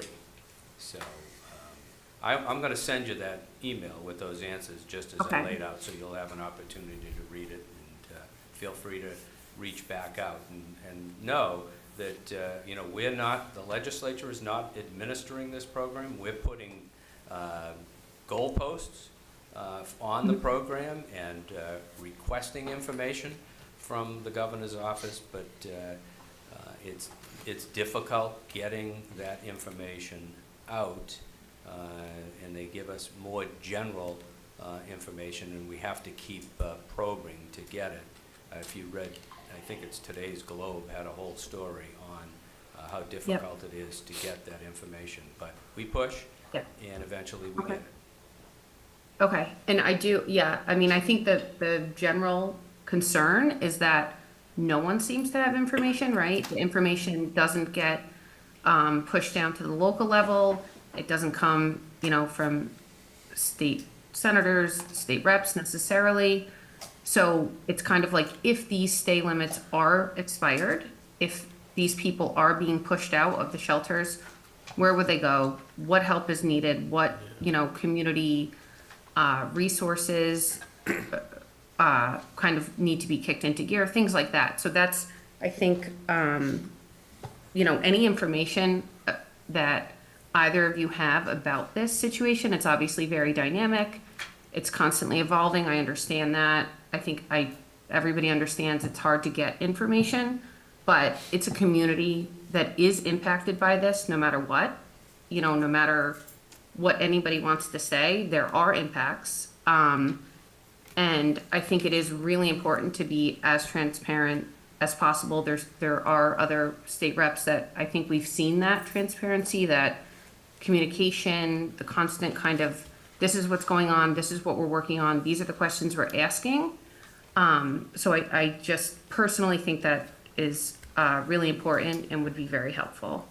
I will tell you that I have taken the approach, I've seen other reps who have been very public on this, and it has invited hate speech. I would not post anything on this topic on social media, because it would bring out the trolls and the venom that I've seen in some of these sites where some reps have attempted to do it. I said, I'm not going to do that. And it invites these protesters to come into the community. Franklin has taken on this migrant crisis in an absolutely amazing manner. The town leadership has stepped up to the plate to make sure that these folks had what they needed. Keep in mind that these people are coming from countries in horrendous conditions, and they're just looking for a way to get back on their feet. And the way this community has embraced this group of people, it made me so proud to be a representative. And I did not want to provide a forum for any type of ugliness in the face of a crisis that we have never seen before in the Commonwealth of Massachusetts. And I keep in very close contact with Jamie on this issue. We talk about it frequently. If there's a problem, and I know that he had a problem getting some information a few weeks ago, I hopped on it. He got the information right away, and everybody is proceeding very well. And you know, I know the Safe Coalition stepped up, got in there very early. Proud of that group, proud of what they did. The church groups who have gotten involved.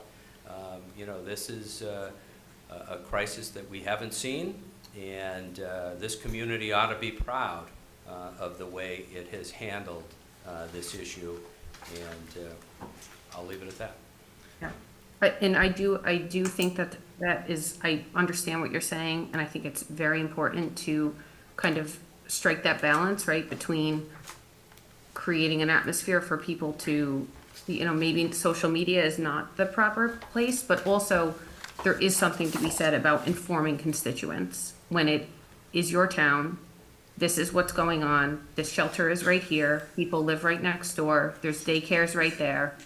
I do think there is certainly in, you know, kind of a need to be communicative about it. And even if it wasn't social media, but perhaps your, you know, newsletter about what's happening in the district, something like that, to inform folks just about, you know, exactly what the situation is looking like, even if it's high level. Some type of communication would be helpful.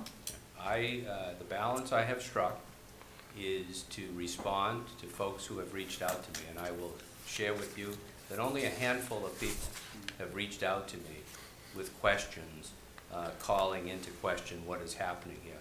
Most of the inquiries I have had have been, what can I do to help? How can I get over there? Where can I send money? Where can I send goods? And I've directed people in those directions. But I do not want to go beyond having private communications on this particular topic, because Okay. I I think think that does kind of fuel the fire of having these other separate conversations about speculation and what is going on there. So that's why I think it could be important just to kind of high-level communication, showing that you have your, you know, you have an idea of what's going on. But again, I think I've made it clear. And you have the link to the dashboard, which is gives you high-level information on a real-time basis. Yep. You got it.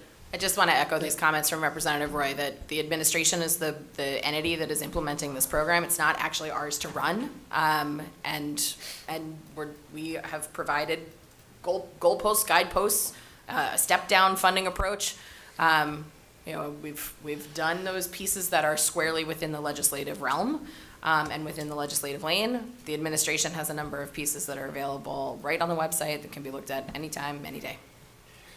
Thank you.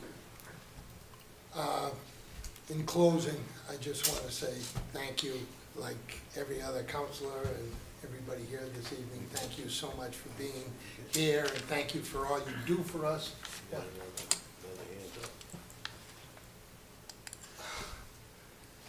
I'm just telling you, We'll take one last question. Dan Saunders.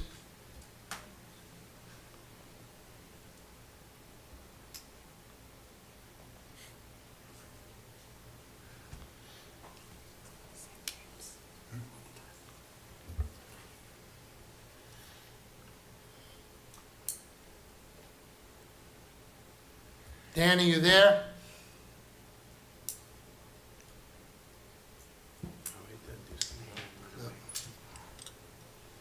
He's unmuted, so. He's unmuted.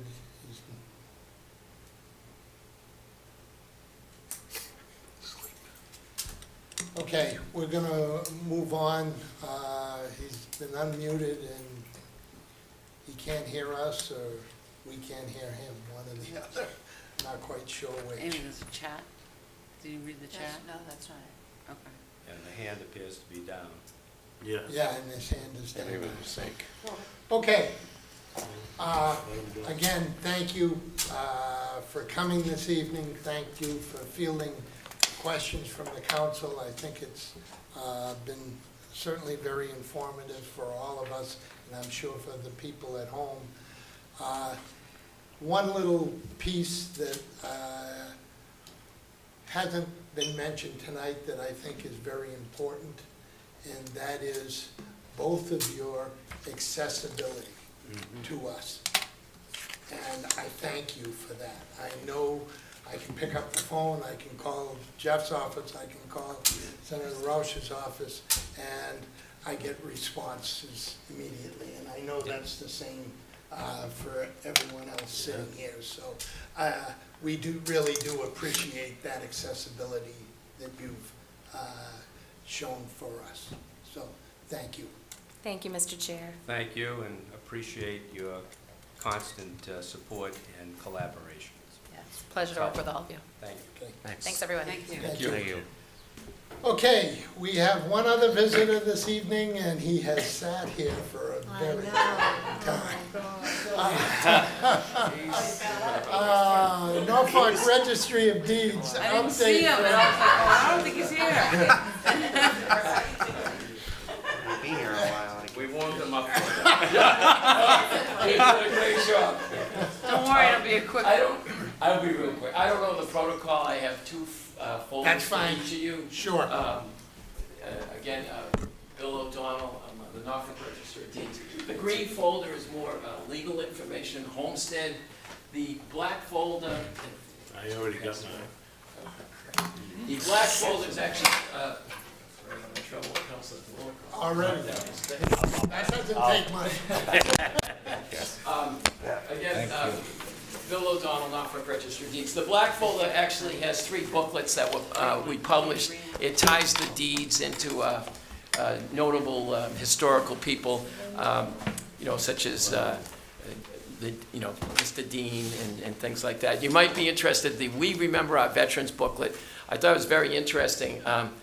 There's been 2 sisters from Franklin, the Lodi sisters on Milliken Ave. They were the first 2 sisters that became generals in the United States Army. So there's some interesting history there. Anyway, my name is Bill O'Donnell. I grew up and live in Norwood, and certainly been a privilege to be the Norfolk County Register of Deeds. I want to thank Jamie Helen and Amy, as well as Julie McCann, for just facilitating this invitation. We have a great staff at the registry. We're at 649 High Street for any of you or your constituents who need service. It's an arm of government. Many people don't know much about the registry, but it deals with the biggest asset you have is your home.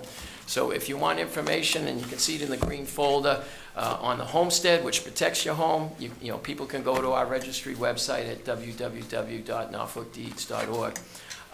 As a former practicing attorney, and I know another attorney just left, I'd say 9.9 out of 10 attorneys would say you should get a homestead recorded at the registry to protect your home. On that website, we have information for first-time home buyers. We also have nonprofit agencies. There's information. We've partnered up with them for people that need foreclosure assistance. You can access the 13.1 million registry deeds records that go back to year 1. The founding of Norfolk County, 1793. You just go to that website, and all that information is available. So whether you're doing real estate research, or we just rolled out a genealogy research and resource center, which has free access for Ancestry.com. Or if you just want to check to make sure, you know, you've paid off a mortgage and it's been discharged, you certainly can go online. We established a customer service center at the registry. You can call them at 781-461-6101, or you can drop by the customer service center and they'll give you some help. Also, we have notaries at the customer service if you do need some help. Again, I want to thank Jamie Helen and his team, and of course, Clerk Nancy Danello. We actually use the chambers here, and thank you for letting us use the chambers. We have a pretty vibrant community outreach, not only going to senior centers and VFWs and fire departments and police departments, but we go down to the town halls, and there was a big crowd here looking for information, recording documents, bringing discharges in, and again, thank you for letting us use your beautiful chambers. The last thing, because I know it's late, we in 2015, and this is before it really heightened, you know, the FBI says the fastest growing white collar crime is property and deed fraud. In 2015, we did a consumer notification service. It's a free service where you can sign up. I've signed up myself, my wife. I get a notice, any William O'Donnell that document that gets recorded at the registry, I get an email, and I check. And, you know, again, it could be William J. O'Donnell. I'm William Patrick O'Donnell. It could be William Patrick O'Donnell from Quincy. I'm William Patrick O'Donnell from Norwood. I check. Has nothing to do with me. But there could be a time when I get that notice and check with my wife, it's a deed to our house, or there's an equity line that's been filed that we didn't sign. Now, this consumer notification service doesn't prevent the fraud, but you can get on it right away, and we have links to, you know, federal and state contact information to help people. So that's just some of the things, you know, I appreciate, again, your time. It was We appreciate yours. Well, I saw some old friends, so it was time well spent. But thank you. If anyone has any questions, certainly would answer it. But we'll go from there. Councilor Sherry. Yeah, very quickly, the stuff you mentioned is great. Now, you hear ads about deed protection. Would you recommend those, or?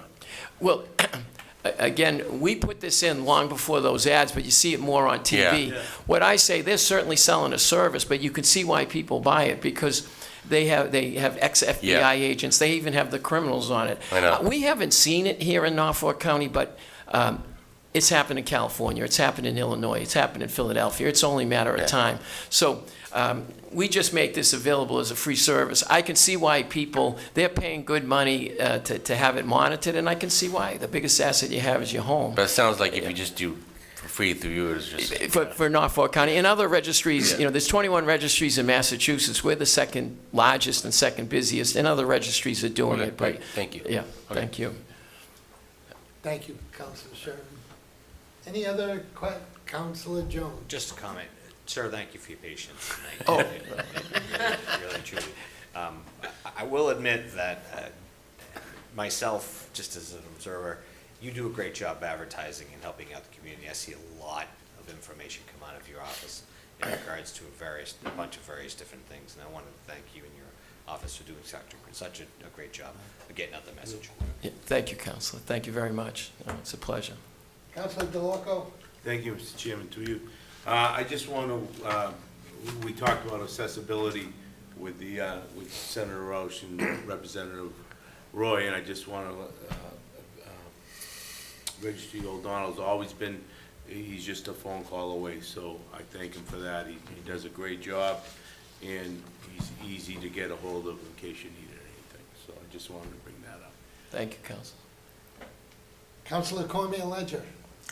Thank you, Mr. Chairman, and I'll be quick. As somebody who professionally deals with registries all the time in my line of work, I want to say thank you. Because as a realtor, Norfolk is the best. There's never any mistakes. I know that's a high threshold, right? But you know, I'm serious. With all the transactions that we do, we know when Norfolk is involved, it's fast. The electronic filing is accurate. Your staff is great. And the error is minimal, if anything, that the attorneys have to deal with at the closing. So for all the people that I represent, thank you for making sure that that process is as good as it is. Well, thank you for those kind words, and, you know, I still play hockey. I shouldn't be. I'm getting too old. I still coach. There's no I in team. We have a great team at the registry. The staff's great, you know, fine employees, so, but thank you. It starts at the top, though. Thank you. Councilor Plegry. Yeah, thank you, Mr. Chairman. Just wanted to say, I've known you for so many years, and I can't thank you enough for all you do, and you're always accessible to all of us that have any questions in that, and thank you, and I'm sorry that you had to wait so long tonight. No, But that's okay. no worries, no worries at all. All right. Thank you. Thank you for everything. Yeah, thank you, Council. Thank you, Councilor Plegry. Kobe, did you have something? Kobe? Jamie? Yeah, through you, Mr. Chairman, really quickly, I just, you know, the registrar didn't really promote it as much as he normally does, but, or as he should rather. I just want to thank him for coming into this chamber and coming to Franklin. He said recently there was a bunch of people here, usually frequently, we give him this room for 2 or 3 hours, maybe a couple times a year. If anyone's out there listening and you don't want to drive all the way east, you know, closer to the city, or you can't use a computer well, or there's some other things like that. The senior center, I know also, Bill is down there. I just think it's really awesome to have, you know, an office like that come to your community, to a place that people are familiar with.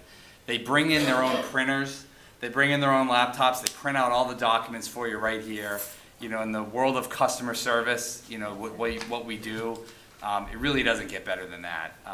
And so for people out there that are looking to make a transaction, or if they want information, you know, please pay attention. Our social media pages, our website, we usually promote them as well when he and the staff are coming here. I've come down a couple times and just see the availability he has, and it's a really, really great service. So I just wanted to promote those office hours. Again, he comes usually a couple times a year with the staff, and it's really a great thing, so folks don't have to go all the way to Dedham. Thank you. Thank you very much. Okay. Thank See you, you, Mr. Bill. Chair. Thanks, Thank Bill. you. A pleasant, Again, apologize. no, a pleasant good night to everyone. Thank you to Jeff and Rebecca. Some rest. Okay, we'll go back to legislation for action. Resolution 24-51, gift acceptance. Fire Department, $100. Senior Center, $10,070. Veterans Services Department, $150. Clerk will read the resolution. Thank you, Mr. Chairman. This is Resolution 24-51, acceptance of gifts, Fire Department, Senior Center, Veteran Services Department. Whereas the Franklin Fire Department, Franklin Senior Center, Franklin Veteran Service Department have received generous donations in the total amount of $10,320 to be used at the discretion of both departments as follows. Donation summary, Fire Department, $100. Donation will be used at the department's discretion towards purchase of safety and other related equipment to fund departmental programs. Senior Center, $10,070. Donation to be applied at the discretion of the Senior Center through the Council of Aging Gift Fund to provide services and programs to senior citizens in the Franklin community and improvements to the sound system of the Senior Center. Veteran Services Department, $150. The Gift Fund, $50. Franklin Municipal Veterans Assistance Fund, $100. Donations to be used at the discretion of the Veteran Services Department through the Veterans Gift Fund and the Franklin Municipal Veterans Assistance Fund in support of local veterans and their families. List of all donors is included in the August 14, 2024 Town Council meeting agenda packet. Now therefore be resolved that the Town Council of the Town of Franklin, on behalf of the Franklin Fire Department, Franklin Senior Center, and the Veteran Service Department, gratefully accept these generous donations to be used at the discretion of each department for the purposes noted above. This resolution should become effective according to the provisions of the Town of Franklin Home Rule Charter. Move resolution 24-51. Second. Motion second, discussion. Thank you. Thank you. John? Yeah, John Schmidt, thank you so much for the very generous donation to the senior center. Any other questions or comments? Seeing none, the vote will come on the What is the hand up there? Oh, I'm sorry. Sarah has her hand up. Yeah. Sarah? Good evening. Can you hear me? Yes, we can, Sarah. Hi, Sarah. Good to see you all at this hour. I just wanted to quickly say thank you for the donations to the senior center. Every dollar we really are blessed to have, and we think deeply about how we're going to use it for the senior community. But particularly, just a very special thank you to John. It's such a generous gift, and we thank him greatly. Thank you, Sarah. Any other questions or comments? Seeing none, the vote will come on the motion to approve Resolution 24-51. A majority votes required. All those in favor signify by saying aye. Aye. Opposed? Motion carries. Resolution 24-52, revised 2024 Town Council meeting schedule. Clerk will read the resolution. Thank you, Mr. Chairman. Resolution 2452, 2024 revised schedule of town council meetings. The changes as such: October 9th has been struck, October 30th has been added, November 6th has been struck, November 20th has been added, that's the tax FY25 hearing, and December 4th has been struck. This resolution should become effective according to the provisions of the Town of Franklin Home Rule Charter. Move resolution 24-52. Second. Motion and second. Discussion. Seeing no further discussion, the vote will come on the motion to approve Resolution 24-52. A majority votes required. All those in favor signify by saying aye. Aye. Opposed? Motion carries. Town Administrator report. Through you, Mr. Chairman, really quickly, just 9/11/24, September 11th this year, we'll have a joint budget subcommittee meeting, which will be the earliest kickoff we've ever had to anything budget ever, at least in my 10 years, but just want to put that on folks' radar.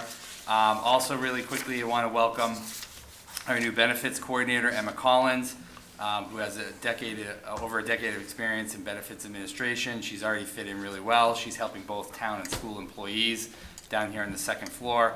Kind of glossed over it in June. We're going to put it on for a little bit deeper of a dive on the September meeting. One of the things that we're really proud of, and you can obviously see there's no carpet in the hallway here, but almost more importantly than the renovation, is we have a new finance office staff. We have a lot of new folks. We have a new org chart, something the superintendent and I have been working on for many, many months, if not several years. And I just want to thank Lucas and Bob and Jana for working with us on that. The budget stuff kind of took away from a little bit of that, but we'll talk about that a little bit more in September. And while Sarah's there, just want to thank her for another grant. I know last time I said the first grant, and then the fire chief got like $500,000, but you know, Sarah's trying, so she's got another $10,000 grant for caregiver respite services, and another $7,000 grant for senior center modernization. So it looks like she's going to go after the fire chief for try to at least get up to his level of grant making. So thank you, Sarah, so much for all your efforts and help. And that concludes my town administrator's report. Thank you, Mr. Chairman. Thank you, Jim. You thought I was going to go longer. I did. I did. Okay, subcommittee reports. Capital hasn't met. EDC has met. Councilor Hamlin. Thank you, Mr. Chairman. Yes, the EDC met tonight before the full council meeting. We had a listening session with the Economic Development Partners. That's 495 Partnership, Metro West Visitors Bureau, the Tri-County Chamber of Commerce, and the Franklin Downtown Partnership. It was very interesting. We all had some really good questions. We had a lot of good information, especially about what's going to happen for the World Cup around here. And there's a lot of things we have to start getting ready for, I think. But it was very informative and fun at the same time. So, thank you, Mr. Chairman. Thank you, Councilor Hamblin.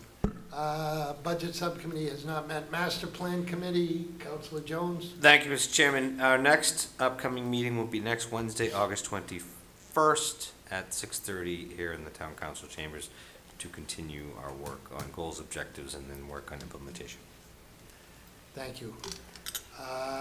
Davis Day reuse. We haven't had a meeting, but through you to Jamie, have we sent out the RFPs, or what's happening with the Davis Thayer? Sure. So on September 4th, the next meeting after the holiday, the council will have its first discussion on the report that the committee produced, and then figure out what to do from there on out. So we'll be planning to have a meeting September 4th? It'll be at the council meeting. It'll be at Our council The Davis, meeting, the yeah, actual right. reuse committee is dissolved. Exactly. And the full council will discuss whatever it is that the council decides they want to do with the DT parcel based on the recommendations from the reuse committee. That'll just be the first discussion. I'm sure there'll be that many. night. But But didn't we say that is it an RFP, am I saying it right? Was that to be sent out? Well, the expression of interest was done by both the committee and the council. Yeah. But that's a non-binding agreement. That was just to give an idea of like who might be interested in what kind of ideas are kicking around. Okay. That's not an RFP. A real RFP for this depends on what the council wants to do with the property, the building, and the use. And then there's gonna be a very, very, very long process in terms of whatever it is the council decides. Okay, I was under the impression that was going to be sent out and then brought before the council, so thank you for explaining. Okay, Police Station Building Committee has not met. Gatra, I've not met. okay. Future agenda items. Councilor Sheridan. I mentioned this before, as far as the autistic sign, we're gonna have a discussion about a policy. Done. No, but as far as the policy about future signs? If you want to talk, Brutus is coming to do an infrastructure presentation in mid-October. Okay. I think we were going to talk about signs there. That's good. Is it? Yeah. All right. Okay. Okay. And reconsidering Port Richards, that we've been getting emails asking to reconsider the Port Richards thing. That's something that, you know, we've submitted the report to Perfect. the Okay. ADCC. I think their first hearing, they have 2 hearings, one for each Okay. piece. I think the first one is the Port Richards, and that's on September 11th, I believe. BJ's. Oh, is it BJ's? Okay. First one. BJ's is the 11th. Okay. And Port Richards is the 18th. And from those 2, we will get Okay, got it. a response from the ABCC. Okay. And then we'll deal with it Great. at that point. Okay. Okay? Councilor Frangillo. Nothing at this time. Councilor Hamble. Nothing at this time, thank you. Councilor Jones. Nothing. Councilor Cormier Ledger. Nothing at this time. Councilor Chandler. Nothing at this time. Councilor Pellegrini. Nothing. Councilor DeLorco. Nothing at this time. Councilor comments. Councilor Cormier Ledger. Thank you, Mr. Chairman. Thank you to everybody that came out tonight. It was a long meeting, especially our state delegation for their presentation. If at all possible, I actually think Mr. Falvey's suggestion of flying the Olympic flag on the common during the special ceremony would be very nice. I don't know that that needs any sort of special permission, given it's the common, but it would be kind of nice given what we're doing for the Olympian that day, so I would hope that that could be looked at. And just a little shout out to all of our friend Mary O'Neill. Kindness matters. Get well soon, Mary. We are all thinking of you. So, thank you. Thank you, Councilor Cormier Ledger. Councilor Chandler. Through you. I need some clarification. I thought the flag, he wanted it here? No. It was just at the common? Through you, Mr. Chairman, I don't know, but I just want to, the memorials up generally, I think, on the common are veteran memorials. That's it. So I don't know, but we're doing a pretty good celebration for Christie, so I think Yeah. that should be it. I thought he meant out here, but I might be wrong. I don't know what exactly Frank was Well, I saying. think, you know, But- if there's one available that we could bring to the gazebo. And That's what I was the thinking. gazebo, That's what I was thinking. If Hang it on the. if that's something Yeah. that We've done things can like be that done. before. She might have one. She might have one. I was gonna say, I wasn't gonna say it, but I was like, I bet you she's got a few. To probably have Just a hunch.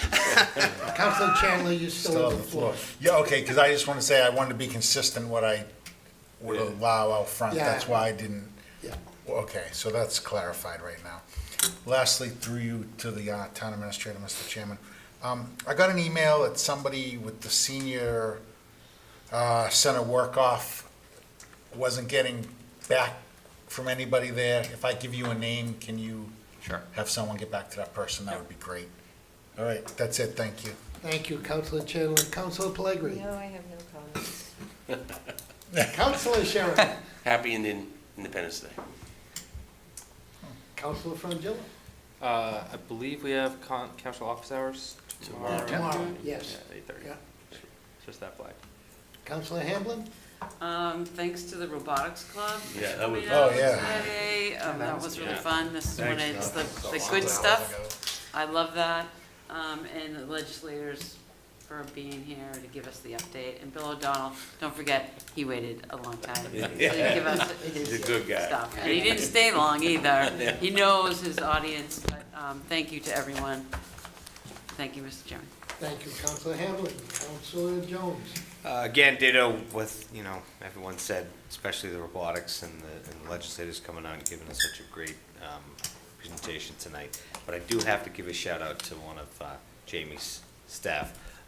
Rika Lai, I've understood, Mel and I have worked with her on several occasions, but I know nothing. Being an electrician, I know nothing about plants.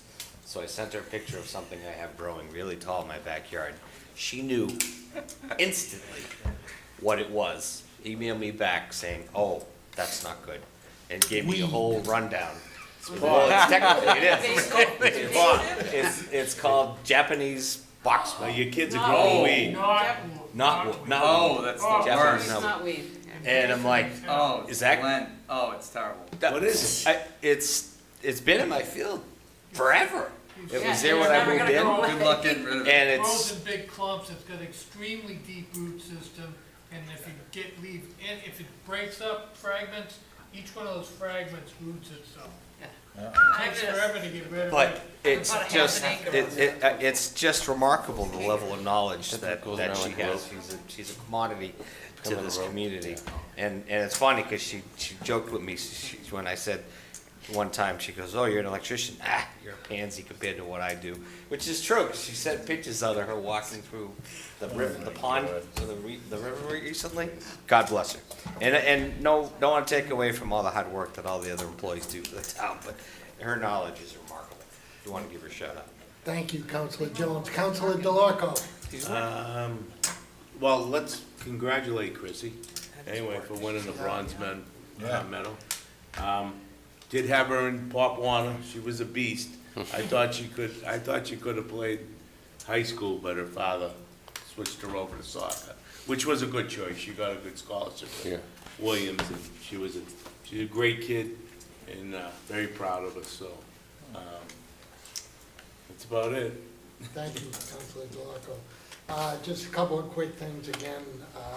A reminder to everyone that celebration is next Tuesday.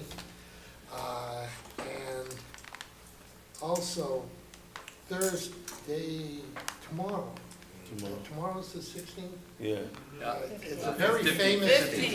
It's almost the 15th. Maybe it's Friday, but somebody on this council has a birthday. Oh, Jesus. And I just want to make sure that we wish Councilor Pellegrini another very happy birthday. Another one?